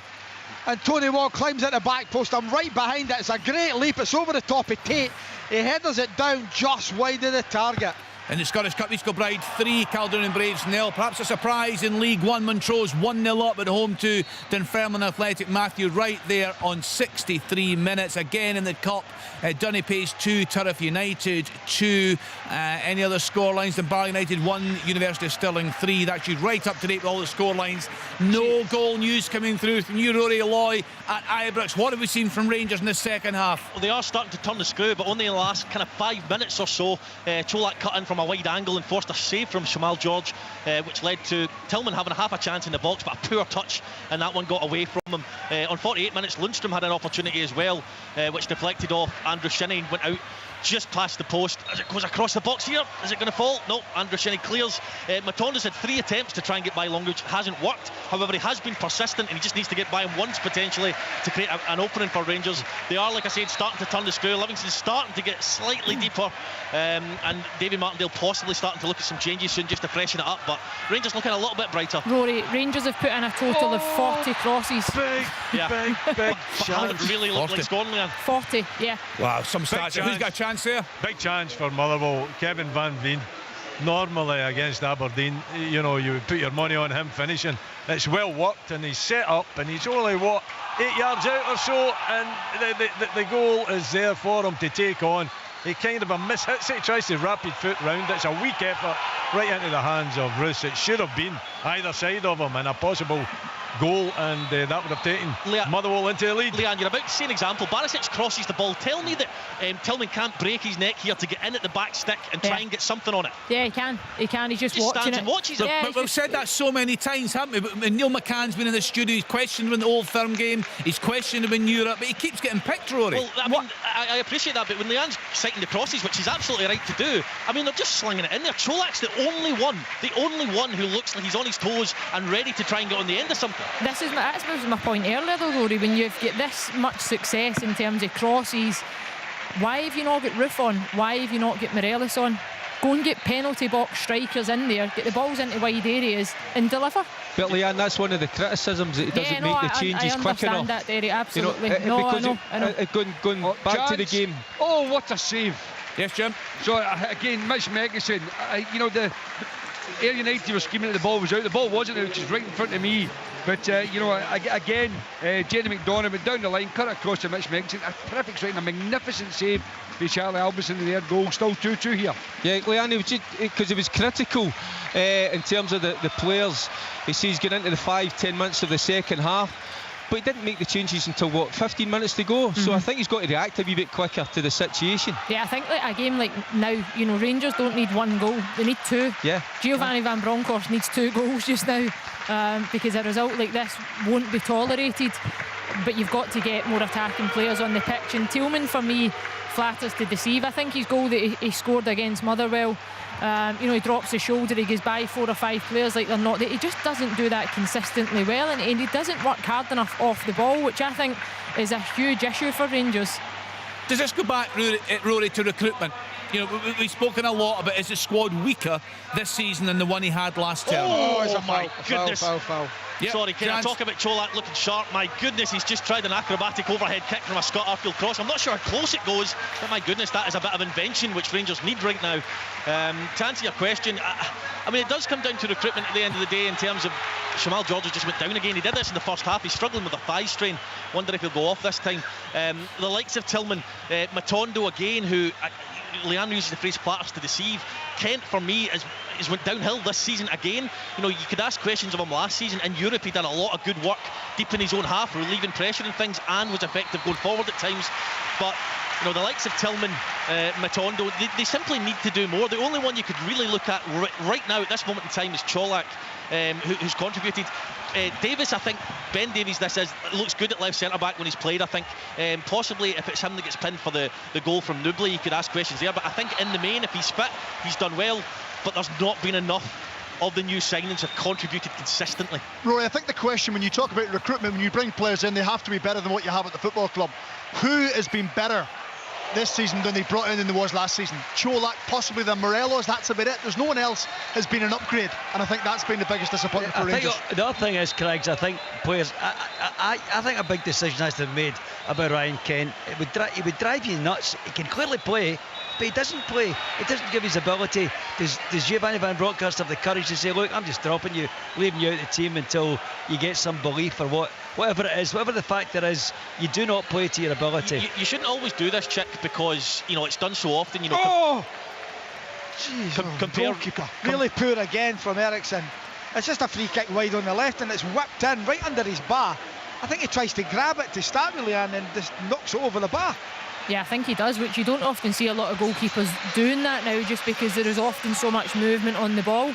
Alfredo Morelos is coming on for Scott Arfield, so Leanne's getting a wish. It looks like Morelos will partner Cholak. I certainly wouldn't be taking him off, but like I said, you shouldn't do this. But both teams play with wingers at the moment, both Rangers and Celtic. You look at Matondo, you look at Kent, you look at Sakala. I don't think any of Rangers wingers get in Celtic's matchday squad, never mind the starting 11, and that's a big difference at the moment.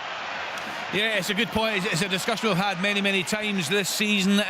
In League One, Falkirk 1, Kelty Hearts 3, Darren Lyon on 66 minutes. Everton now 2-0 up at home to Crystal Palace. Anthony Gordon with the goal there, and Kilwinning Rangers 0, Forfar 2 in the Scottish Cup, and it's Gretna 1, Drumchapel United 4 in the Scottish Cup. So what I'll do, I'll just go through all the latest scores for you across all the leagues in Scottish football. So starting, someone got a chance? It's off the post, it's Rudden. It's they've made changes, Dundee, McGill. The flag stays down. It's a goal for Aberdeen. Right. Just looking along the line, see if the linesman's going to put his flag up, but it was a cross from McKenzie, and it's Duke, I think, that's ducked down there and got the header. A very Duke, low header. Duke is ducked, yeah. That's some support behind the goal there, Willie. We've seen huge celebrations. Yeah, it's a brilliant support down, travelling all the way down. They've bought in to Jim Goodwin's style of play, and they're certainly getting a reward for it. Though I must say that it's been all Motherwell in the second half, and Aberdeen first venture really into their box, and a good cross from McKenzie. It was a low one though, and he's went, I don't know, what is it, about knee height, is it, he's headed that one in? Yeah, he does really well, Willie. Leanne, does really well, and his movement's actually so good because he just keeps himself almost in the blind side of the defender. He's never picked up, he just wanders into that space. It's no man's land, nobody takes responsibility for him, and he adjusts the body really well, just directs it on goal. Great delivery. So in the top flight this afternoon, Kilmarnock 1, Ross County 0. It's now Motherwell 1, Aberdeen 2, Rangers 0, Livingston 1, St Mirren 1, Dundee United 1. In the lunchtime kick-off, it was a classic. Hearts 3, Celtic 4. Into the Championship are Broth 1, 10-man Hamilton Accies 0, Ayr United 2, Cove Rangers 2, Dundee 0, Morton 0, Inverness Cally Thistle 1, Wraith Rovers 1. They will check it, Willie. They will check it looked every okay, goal. didn't it, Leanne? Yeah, it just takes a bit of time. So Inverness Cally Thistle 1, Wraith Rovers 1, Partick Thistle 0, Queen's Park 3. Chick telling us all about that game. Into League One, Clyde 1, Queen of the South 1. Falkirk had pulled another goal back. Falkirk 2, Kelty Hearts 3, FC Edinburgh 2, Airdrie 1, Montrose 1, Dunfermline 0, and Peterhead 0, Alloa 1. We'll give you all the latest goals as they come in from the second round of the Scottish Cup. And down in England this afternoon, two games, 3 o'clock kickoffs. Everton 2, Crystal Palace 0, Manchester City 2, Brighton 1, and in the early kickoff, Nottingham Forest 1, Liverpool 0. At tea time should be a good game, Chelsea against Manchester United. So they're checking that, but that check will be over now. So that goal stands there. Let's get into the Championship. Chick, you've got a great game in your hands here at Firhill. Not a great game if you're a Thistle fan, mind you, Kenny. It's very disappointing for Ian McCall. His team have looked a shadow of the side that I've seen over the last few weeks, and maybe Alan's warning about Queen's Park's absolutely correct. They've looked confident, cocky on the ball. They're moving it magnificently. 3 goals ahead. Remember Robson, Eze and McPake. Big Eze at the back strolled through this game. Stephen Eze made it look that's exactly that. Free kick for the Thistle outside the box at the moment, but big disappointment for them. They'll be knocked off the top of the table tonight. And Ian McCall, maybe another club, Kenny, where activities going on away from the dressing room have affected the team. He knows all this, what's going on at upper level of this. So it seems to have a big effect on him at the moment, I have to say. 3-0 behind. Chick, I saw that Stephen Eze, the guy who scored the goal, he tweeted during the week that he'd had a little baby boy, and they called him Perfect. So it's been a bit of a perfect week for Stephen Eze and his family.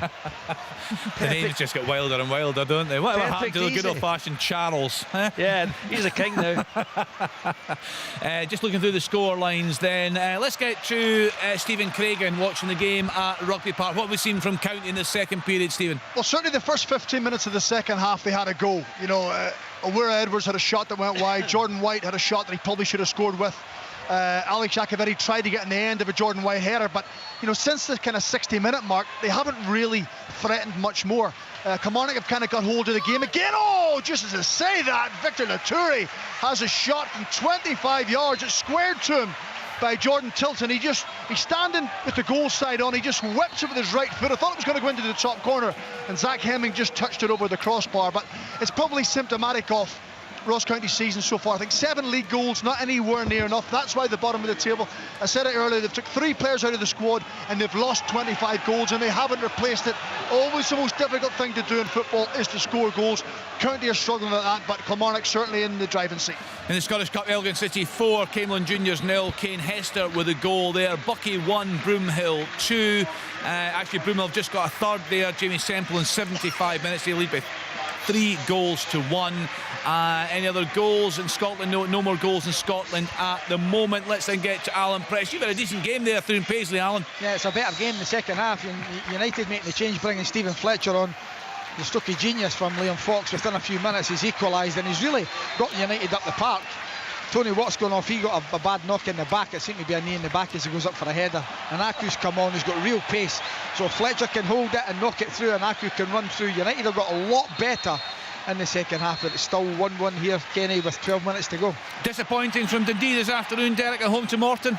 Yeah, they hit the post when Willie was describing the Aberdeen goal. I was going to come in because they made substitutions. McGowan's come on, Ozzy's come on, Zach Rudden, and he just fired at McGowan, just thumped it across that 6-yard box. He was wrestling with one of the centre backs, was Rudden, but it just hit off. I think it was his hip or his thigh, and it looked as if it was just going to go over the line, but just come off the post and it was cleared. But they've been pressuring this Morton defence the last 15-20 minutes. I said they've made the changes, and well, I'd like to say it's just a matter of time, but this Morton side under Dougie Imrie, show a lot of grit and determination, and they're keeping at it. So it's certainly been better in the first half, but I'm afraid still no goals.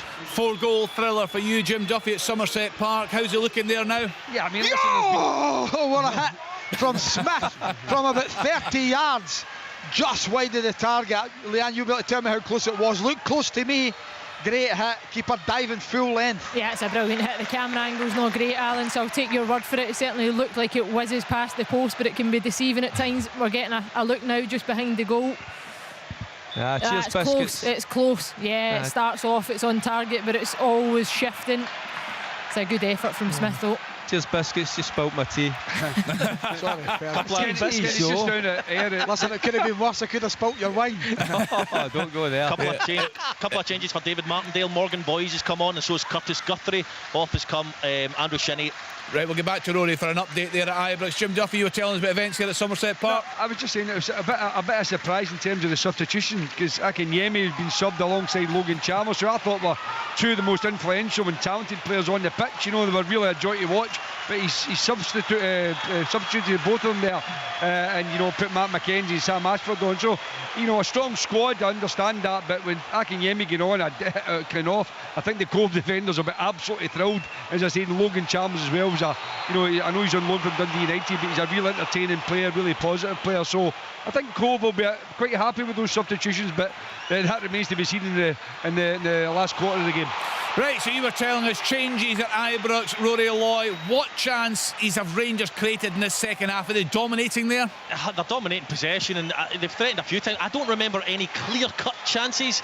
A little bit of frustration there, though, in terms of the VAR, because, Curtis Guthrie makes a run. He's a good 5 yards offside. I'm sitting right in line with it. If it's that obvious, then the linesman should put his flag up. The Rangers defender has to run back, make a last-ditch challenge. Alan McGowan grabs the ball, plays it, which should be fine. And the referee's having a bit of a shocker here, to be honest. David Monroe's 3 times Rangers have tried to take it and he's still not allowing it. I don't know if they're checking something. He's got his finger at his ear, but there was nothing wrong with taking the free kick early. But in terms of Rangers going forward and chances, the answer's no, really. Crosses, looking like they might threaten to do something. I cannot remember one chance where I go, he must score that. The keeper's not had an unbelievably good day, which you would normally expect if a team gets a result here. Yeah, just one shot on target so far from Rangers, Rory. Yeah, absolutely, one shot on target. It came from James We've got a check. Sorry, Rory. We've got another check here for an incident in the box. I didn't see anything, but there's clearly a check going on. Referee puts his bit of pushing and pulling, maybe. Check's Alan. complete. Yeah. No foul. Yeah, that shot on target came from 35 yards from Jace Tavernier, which the goalkeeper Shamal George put his hat on, so it's not like it was a threatening chance or a huge opportunity, Kenny. Yeah, like I said, been repeating these words all day, but underwhelming is definitely the word I would use to describe Rangers so far. Rory, what a job David Martindale's That's done it! there. That's a goal this time! It's up the far end, Leanne. I'm trying to see who it is who scored. It's whipped in and it's flicked into the back of the net. Certainly 2-1 to St Mirren. That's all you need to know. Try to see who it is. Yeah, I'm not sure Alan will get a wee look at it. We're just seeing images of the fans just now celebrating. It's Alex Grieve, I think it is. Alex Grieve, yeah. You're spot on. It's a ball whipped in and Grieve a flick. Yeah, it's a lovely delivery. All the paces on the ball, little flick. And the Grieve, and it just beats the United keeper. Not easy with the numbers in these strips. You're right, Jimmy. Heard you count there on Davy Martindale. What a job he's doing. Again, he looks like getting Livingston into the top 6 this season. Ah, fantastic. I mean, again, you look at the resources, but his organisation, the energy of the players, they are a big and physical side. I've saw them twice over the last few weeks, but they play some good football, and when they get a goal in front, like they've done at Ibrox, you're not that surprised, and they won't worry about too many crosses. Sorry, Jim, there's a check for a potential red card here. Yeah. A player flies in on Alfredo Morelos, and because the play had stopped anyway because he was getting treatment, I didn't notice that. Sorry, Kenny, go. A goal. Yeah, goal for Martin United. Sorry to interrupt you, Rory, but Julian Wade has put the visitors 2-1 ahead against Carnoustie Panmure. Thanks, Kenny. Yeah. So back to the referee's now at the monitor. Possible red card, serious foul plays. Looking at the monitor at the moment. Is it Morgan Boyce? I think it's the substitute who's just on the pitch. Tell you what, I think he's trying his best to hide behind all the players. I'm going to tell you now, Rory, that I've got a feeling he might give a red for this. I could be wrong. He's, I would say, out of control, slightly high, well above the ankle. Catches Alfredo Morelos mid-shin. Certainly one for the referee to look at, but I think this could be one coming back onto the pitch now and giving the old TV signal. He's running over. Anticipation. He's waving the yellow card away by the looks of things. And let's see. He's got his hands in the air, but yeah, red card. Livingston down to 10 men. It looked a yellow in first viewing live, but as again, if Leanne's described it the way she has, and it's kicking off a little bit. Players pushing and shoving, nothing too serious, but Morgan Boyce will leave the pitch. Would not be looking at David Martindale on the way past if I was him, but Livingston are down to 10 men here, and Rangers need to rally and try and get something out of this game. Sakala's coming on as well. Fashion Sakala's coming on. Kenny, in all these years in this business, I never thought I'd hear working in Radio Scotland the phrase, the referee's giving the old TV signal. didn't know how else to describe it. I think it's Rory. I know exactly what you mean, but I'm just thinking back in the day. What? Yeah, VAR playing a big part today, and just a reminder, you can watch our VAR programme, VAR Friend or Foe. That's on the BBC Scotland channel tomorrow night at 7:15. It's also in the iPlayer. It's a great watch. It's a great explainer. My goodness, the amount of talk we've had on the programme about VAR this afternoon. No doubt there are things to be ironed out, but I think it has got the decisions correct today. Plenty more debate, of course, on Sports Sound throughout the season. Let's go back to you then, Willie Miller. At Fair Park, we saw a big travelling support celebrating when Duke put the Dons ahead there. How are things looking now? Yeah, they've kind of went, which is unusual for Aberdeen and Jim Goodwin's side, they've went into a kind of a defensive formation. I think they've decided that they're quite happy with the scoreline as it is, and obviously they will be delighted, but normally when I've watched them take the lead, they still want to get themselves forward. They want to go for another goal, but this is slightly different tactics from Jim Goodwin this afternoon. Obviously desperate to make sure that he turns that away form round. They're in a great position just now, but they're hanging on a little bit. The question is, can Motherwell create? They haven't shown a lot of creativity in this game, and that's a big question. now for them if they want to turn this round and get anything out of the game. Man City 3-1 up now against Brighton. De Bruyne with the third goal there. Haaland with the other two in that match. Just looking through lots of games in the second round of the Scottish Cup this afternoon. In that competition, Darvel now 5-1 up away to Dalbeattie Star. Wick Academy 2, Benburb 0, Carnoustie Panmure 1. For Martin United 2, as Kenny Crawford was telling us. East Kilbride 4, Caledonian Braves 0. That should right up to date with all the score lines in Scotland this afternoon. Now, Jim brought up the good point with the job that Davy Martindale is doing. But time and again we've spoken about managerial vacancies in Scotland, and the truth is he doesn't get quoted.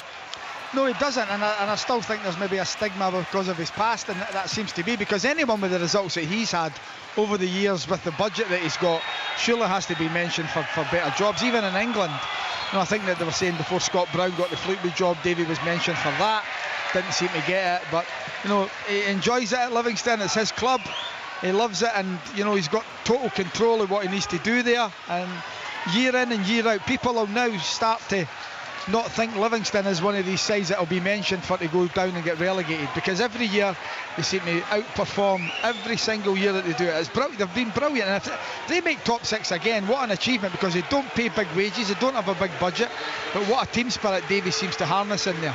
Yeah, he's doing a great job, Chick, isn't he? He's great to interview. He's one of these real characters of the game, Chick. Yeah, he is. You never know what he's going to say next, which is what we like, Kenny, when you're interviewing people. And he's not a scary voice and opinion, which is also brilliant. I mean, and the signings, he's given Lee Griffiths a chance. He's brought players in and had a look at them when other managers wouldn't have gone near them with a barge pole. So he investigates all possibilities. I think he's handled his past very well. I was very cynical at the start of all this, to be honest with you, but I think he's been very honest with them, with everybody about his previous life and all that. So I think he has exercised a few ghosts over the years, and you can't deny what he's achieved at Livingston. But I also like what he talks about when you put a question to him like that. He pledges loyalty to the people who have stood by him, and I don't think he's out there searching for another job. Who knows? You had a previous life, Chick. Well, I've had a few of them. 2 or 3. Yeah, I told the story a couple of weeks ago when I interviewed Davy last season. There was a problem with Scott Robinson or something. I think there was a problem over his contract. He wasn't looking back to the club, and I said to him, I'm going to ask you the question, Davy. He said, look, I'll give you that. He didn't want to answer. I'll give you the answer, Ken. He said, I've answered this many times in my career. I said, what's that? He said, no comment. That was his answer to the Scott Robinson question. He's a great character. He comes After me building them up, he always Kenny, Kamar Roof's on now. Sorry, it was technical issues there. I was kind of cut off, but Kamar Roof's now come on as well for Borna Barisic, so they are throwing the kitchen sink at it. One thing I didn't notice whilst all the red card stuff was going on, that Sakala actually replaced Matondo, and I don't think Matondo had an injury, and he came on at half time. So bit of a talking point, that one, if he's just kind of whipped him for underperforming. But whether he was carrying an injury or not, I didn't see it. So we'll hear from Giovanni Van Bronckhorst after the game. In League One, Clyde 1, Queen of the South 2, Conor Murray with a goal there, a penalty on 84 minutes. Now East Kilbride 5, Caledonian Braves 0 in the Scottish Cup. In League One, Peterhead 0, Alloa 2, Jason Brown. Oh, it's another goal. That's far too easy, and Josh McPake has got his second in the afternoon. Partick Thistle are in tatters. Queen's Park rampant. They lead the Jags by 4-0 here at Firhill, and it's another goal for Josh McPake. And in front of me, I would say hundreds of Thistle fans now leaving the stadium. That's got to be contender for score line of the day there. Alan thinks they could be in with a wee shout of getting promoted. Queen's Park, certainly plenty of investment at that football club, and a very good manager. In the Scottish Cup, Lithgow Rose 4, Spartans 0, Dunnipace 4, Turriff United 2, Montrose 2, Dunfermline 0 now in League One. That's potentially a shock on the cards there, and Chick telling us 4-0 to Queen's Park away to Partick Thistle. Let's get back to Rugby Park. Stephen Craigan, what's happening there? Chance! Oh! Really good break. Brilliant break, actually. O'Hara to Grieve. Finds Curtis Main on his left foot. United were piling forward. St Mirren hit them on the break. We're into 4 added on minutes. St Mirren still lead by 2-1. Yeah, Ken, I'm not sure Ross County have got enough They get this goal, they get themselves level in the game. Kilmarnock are looking more and more threatening on the counter-attack. County are committing men forward, they're gambling a little more. There's space for Liam Polworth, who's come on as a sub. Jordan Jones has had a couple of shots that have just been fizzed wide, and Daniel Armstrong's getting a little bit more space to play in. So it looks more likely that Kilmarnock will get a second than it will be in Ross County to get one. Still 1-0 to the home side. Everton 3-0 up at home to Crystal Palace. Dwight McNeil on 84 minutes. Socky Juniors 3, Bonnyrigg Rose 2 now in the Scottish Cup. There's a full-time end in the Scottish Cup now. It was 2-2. It went to penalties between Brecon City and Stirling Albion, and Albion have won that 8-7 in the penalty shootout there. We'll give you all the full-time scores from a busy day in the second round of the Scottish Cup for you this afternoon. So lots of talking points across the country. Alan, you're at St Mirren Park. What's happening there? A chance. It's been a really good second half. It has been. United are piling on the pressure, but St Mirren are hanging on. We're into 4 added on minutes, Kenny. St Mirren have played really well in the second half. They have. United have made a game of it, but St Mirren lead by 2-1. Yeah, there had been a great run of form, sticky over the past couple of weeks, you would have to say. But St Mirren, what a start to the season, particularly after their disappointment in the League Cup. Very honest with Stephen Robinson. Remember when they lost at Airdrie one night, very critical of his players. It had to get better, and they certainly have improved. That great result, of course, against Celtic just a few weeks ago. And all the fans were happy despite the result with the performance at Ibrox a couple of weeks ago. They felt that Stephen Robinson was very positive that day. It's been a very positive experience so far for Livingston this afternoon. Rory Roy, what's happening there? Rangers, like I said, they're losing a little bit of shape and discipline because they're that desperate to get a goal that there's players going into positions they wouldn't normally do. You know, Morella's picking up positions out wide to try and get in the ball, etc.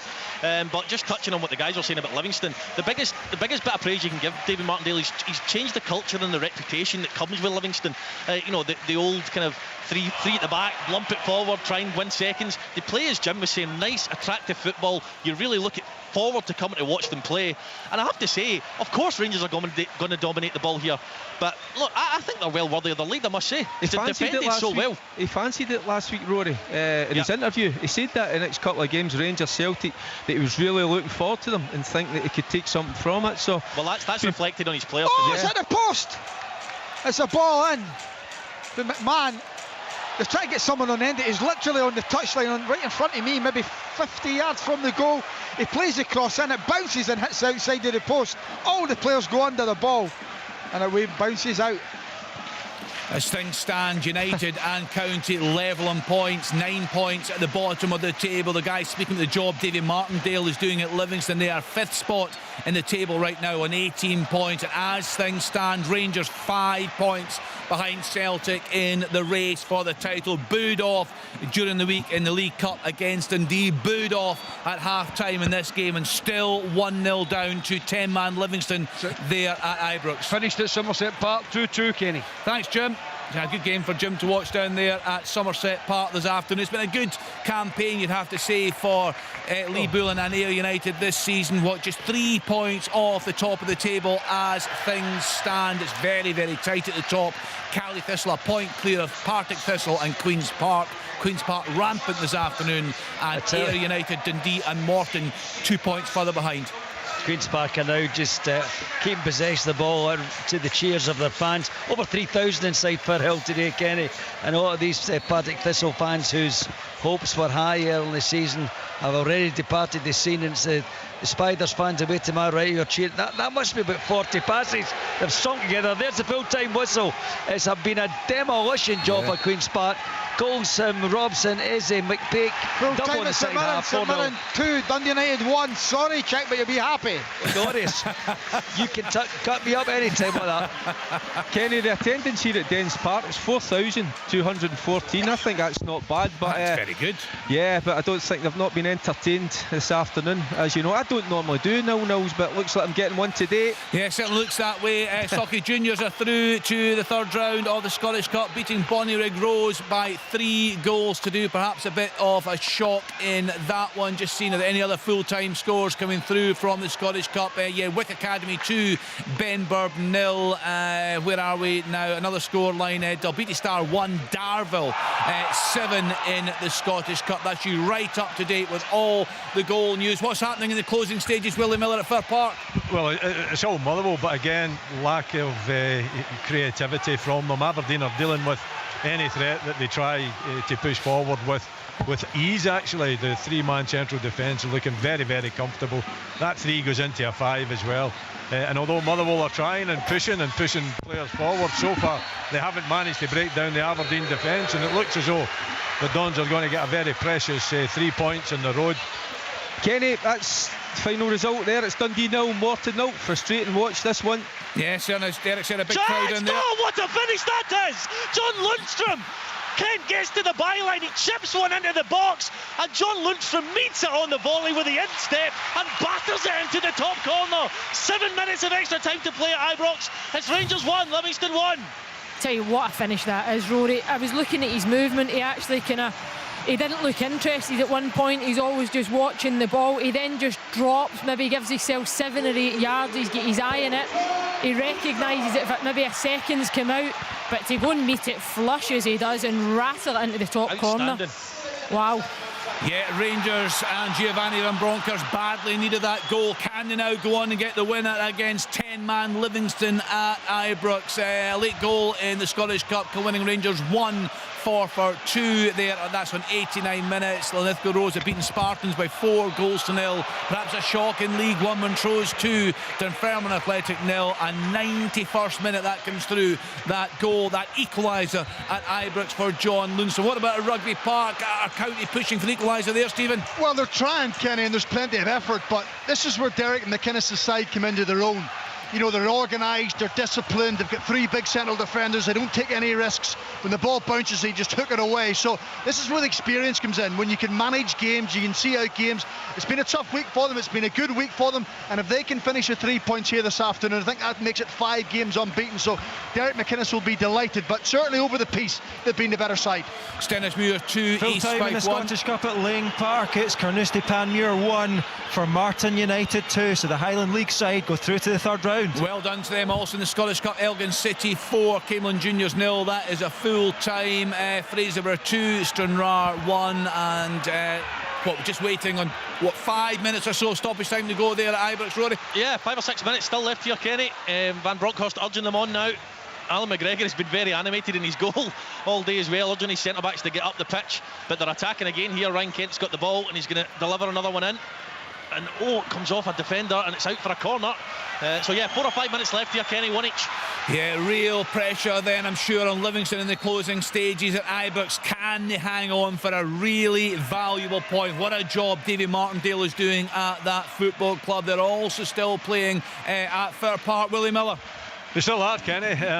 We started late too. I'm not just 100% certain how many minutes we've got, but we're deep into time added on here. And as I said, most of the play since Aberdeen took the lead has been in the Aberdeen half, but they've certainly defended well, looking organised, and Motherwell really lacking with any creativity at all. But they're still throwing bodies forward and they're asking questions of the Dons, but the Dons are holding out, and they're looking very comfortable to take the 3 points this afternoon. Arbroath are off the bottom of the table in the Championship with a 1-0 home win against 10-man Hamilton Accies. They really needed that. What a contrast to the season that Dick Campbell had last time. I think we all loved watching their story. So close to getting promoted, the part-time team to the top flight, just missing out, of course, to Kilmarnock in the end. What a job Derek McInnes is doing at Kilmarnock. They've got a Hampden semi-final to look forward in January. Yes. Header. Ryan Kent does exactly what he's saying he's been doing today. He touches it away from his body, in with his left foot. Cholak meets it with a very good header, but Shamal George is equal to it, tips it over the bar. James Tavernier, corner incoming. Full time in the Scottish Cup, Dunnipace 5, Turriff United 2, and a full time in the Championship. Inverness Cali Thistle 1, Wraith Rovers 1.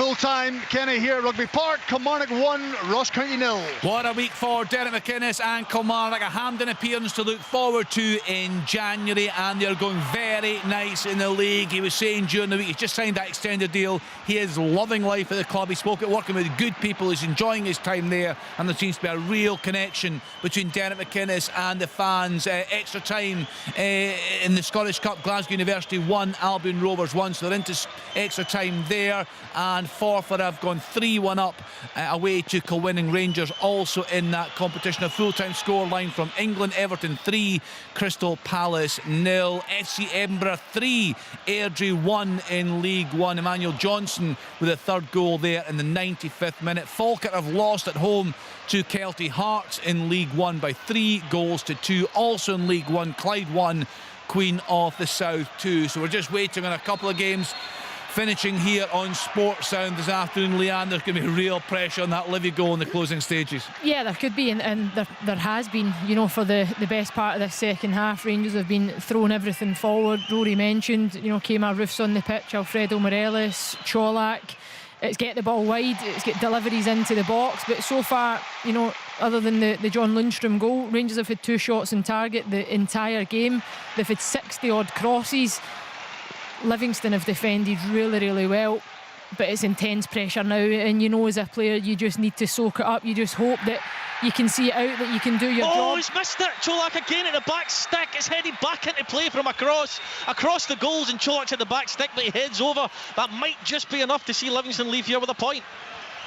Real drama at Ibrox in the closing stages. 2 games still going in the top flight. There's a full-time scoreline from England.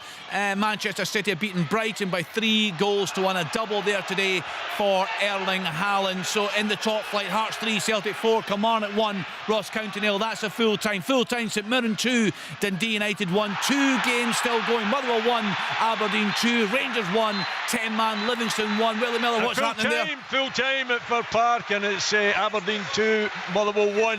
Big win for Jim Goodwin's side. Let's then get to our commentary team for the closing stages at Ibrox. Right side, tries to drive the ball across. Penrice with the sliding block. He wants the goal kick, and that looks to be what's awarded. Brilliant defending from young James Penrice. The substitute came on the second half. He's had so many bumps from his defenders there for that bit of defending, because that may have just sealed a point for the 10-men Livingston. Rangers 1, Livingston 1. Goal kick for Livingston to take. Will there be another chance left? Is there time remaining at Ibrox? Iobile, the goal kick. George steps up and plays it short for the defender to launch it forward. It isn't towards anyone in the Livingston white. Rangers will restart with the throw, midway point of their half on that far side. Ball now over to the near side for Tavernier, still in his own half, looks forward. Quick pass played to Bashan Sakala. He can't go around Penrice again. The ball will break to Tavernier low. Right central position. Sands across to Ben Davies. Tried to slip it through, blocked by Newbley, but he couldn't retrieve it. It now falls to Ryan Kent. Top side of the pitch, in line with the penalty spot. Back, there's the crossover. Lundstrom's header! Oh, just over the crossbar. Rangers supporters rose in expectation. The ball was spinning towards goal, but it didn't dip, and over the crossbar it went. Livingston, 10-man Livingston relieved, and the final whistle blown by referee David Munro. What a 97 minutes of action we've had here at Ibrox. Livingston, 10-man Livingston, pick up their first point at Ibrox since 2001. The last time they did that was in August. Rangers supporters boo, they're not happy. They wanted to see not only a victory but a better performance from their side this afternoon.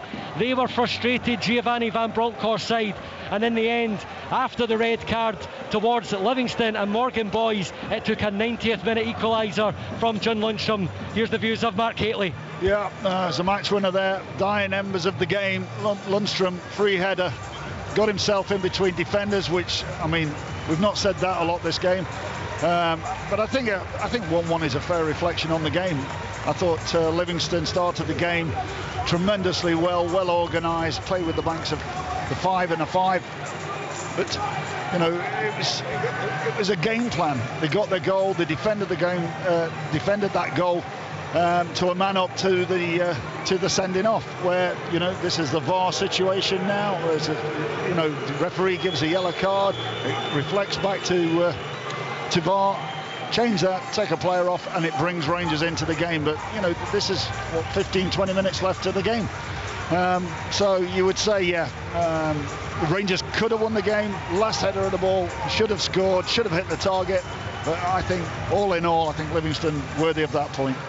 The Livingston players go over to the top left corner of Ibrox Stadium to applaud their supporters. Those fans will acknowledge the shift that was put in by David Martindale's side this afternoon. The scoring opened early by Joe Newbley, who was on the end to spin in the penalty box on the end of the driven cross from Christian Montano. He put the ball past Alan McGregor, and that was 1-0 Livingston. Antonio Cholak had a couple of first half chances, but Rangers ended the first 45 with no shots on target. Giovanni van Bronckhorst made a couple of changes at half-time. It didn't bring about many clear-cut opportunities. Morgan Boyes was thrown on by David Martindale for fresh legs. His challenger Morelos was initially given as a yellow card. David Munro held the hand to his ear and then signalled for the monitor and changed the decision to show Boyes the red card. Livingston then were holding on to that 1-goal lead with 10 men for the remainder of the second half, and it looked like they may do so until John Lundstrom stepped up on the edge of the penalty area and smashed the shot into the back of the net. Rangers couldn't find a winner in the final 7 minutes of added on time, and there was boos at Ibrox as it finishes here. Rangers 1, Livingston 1. On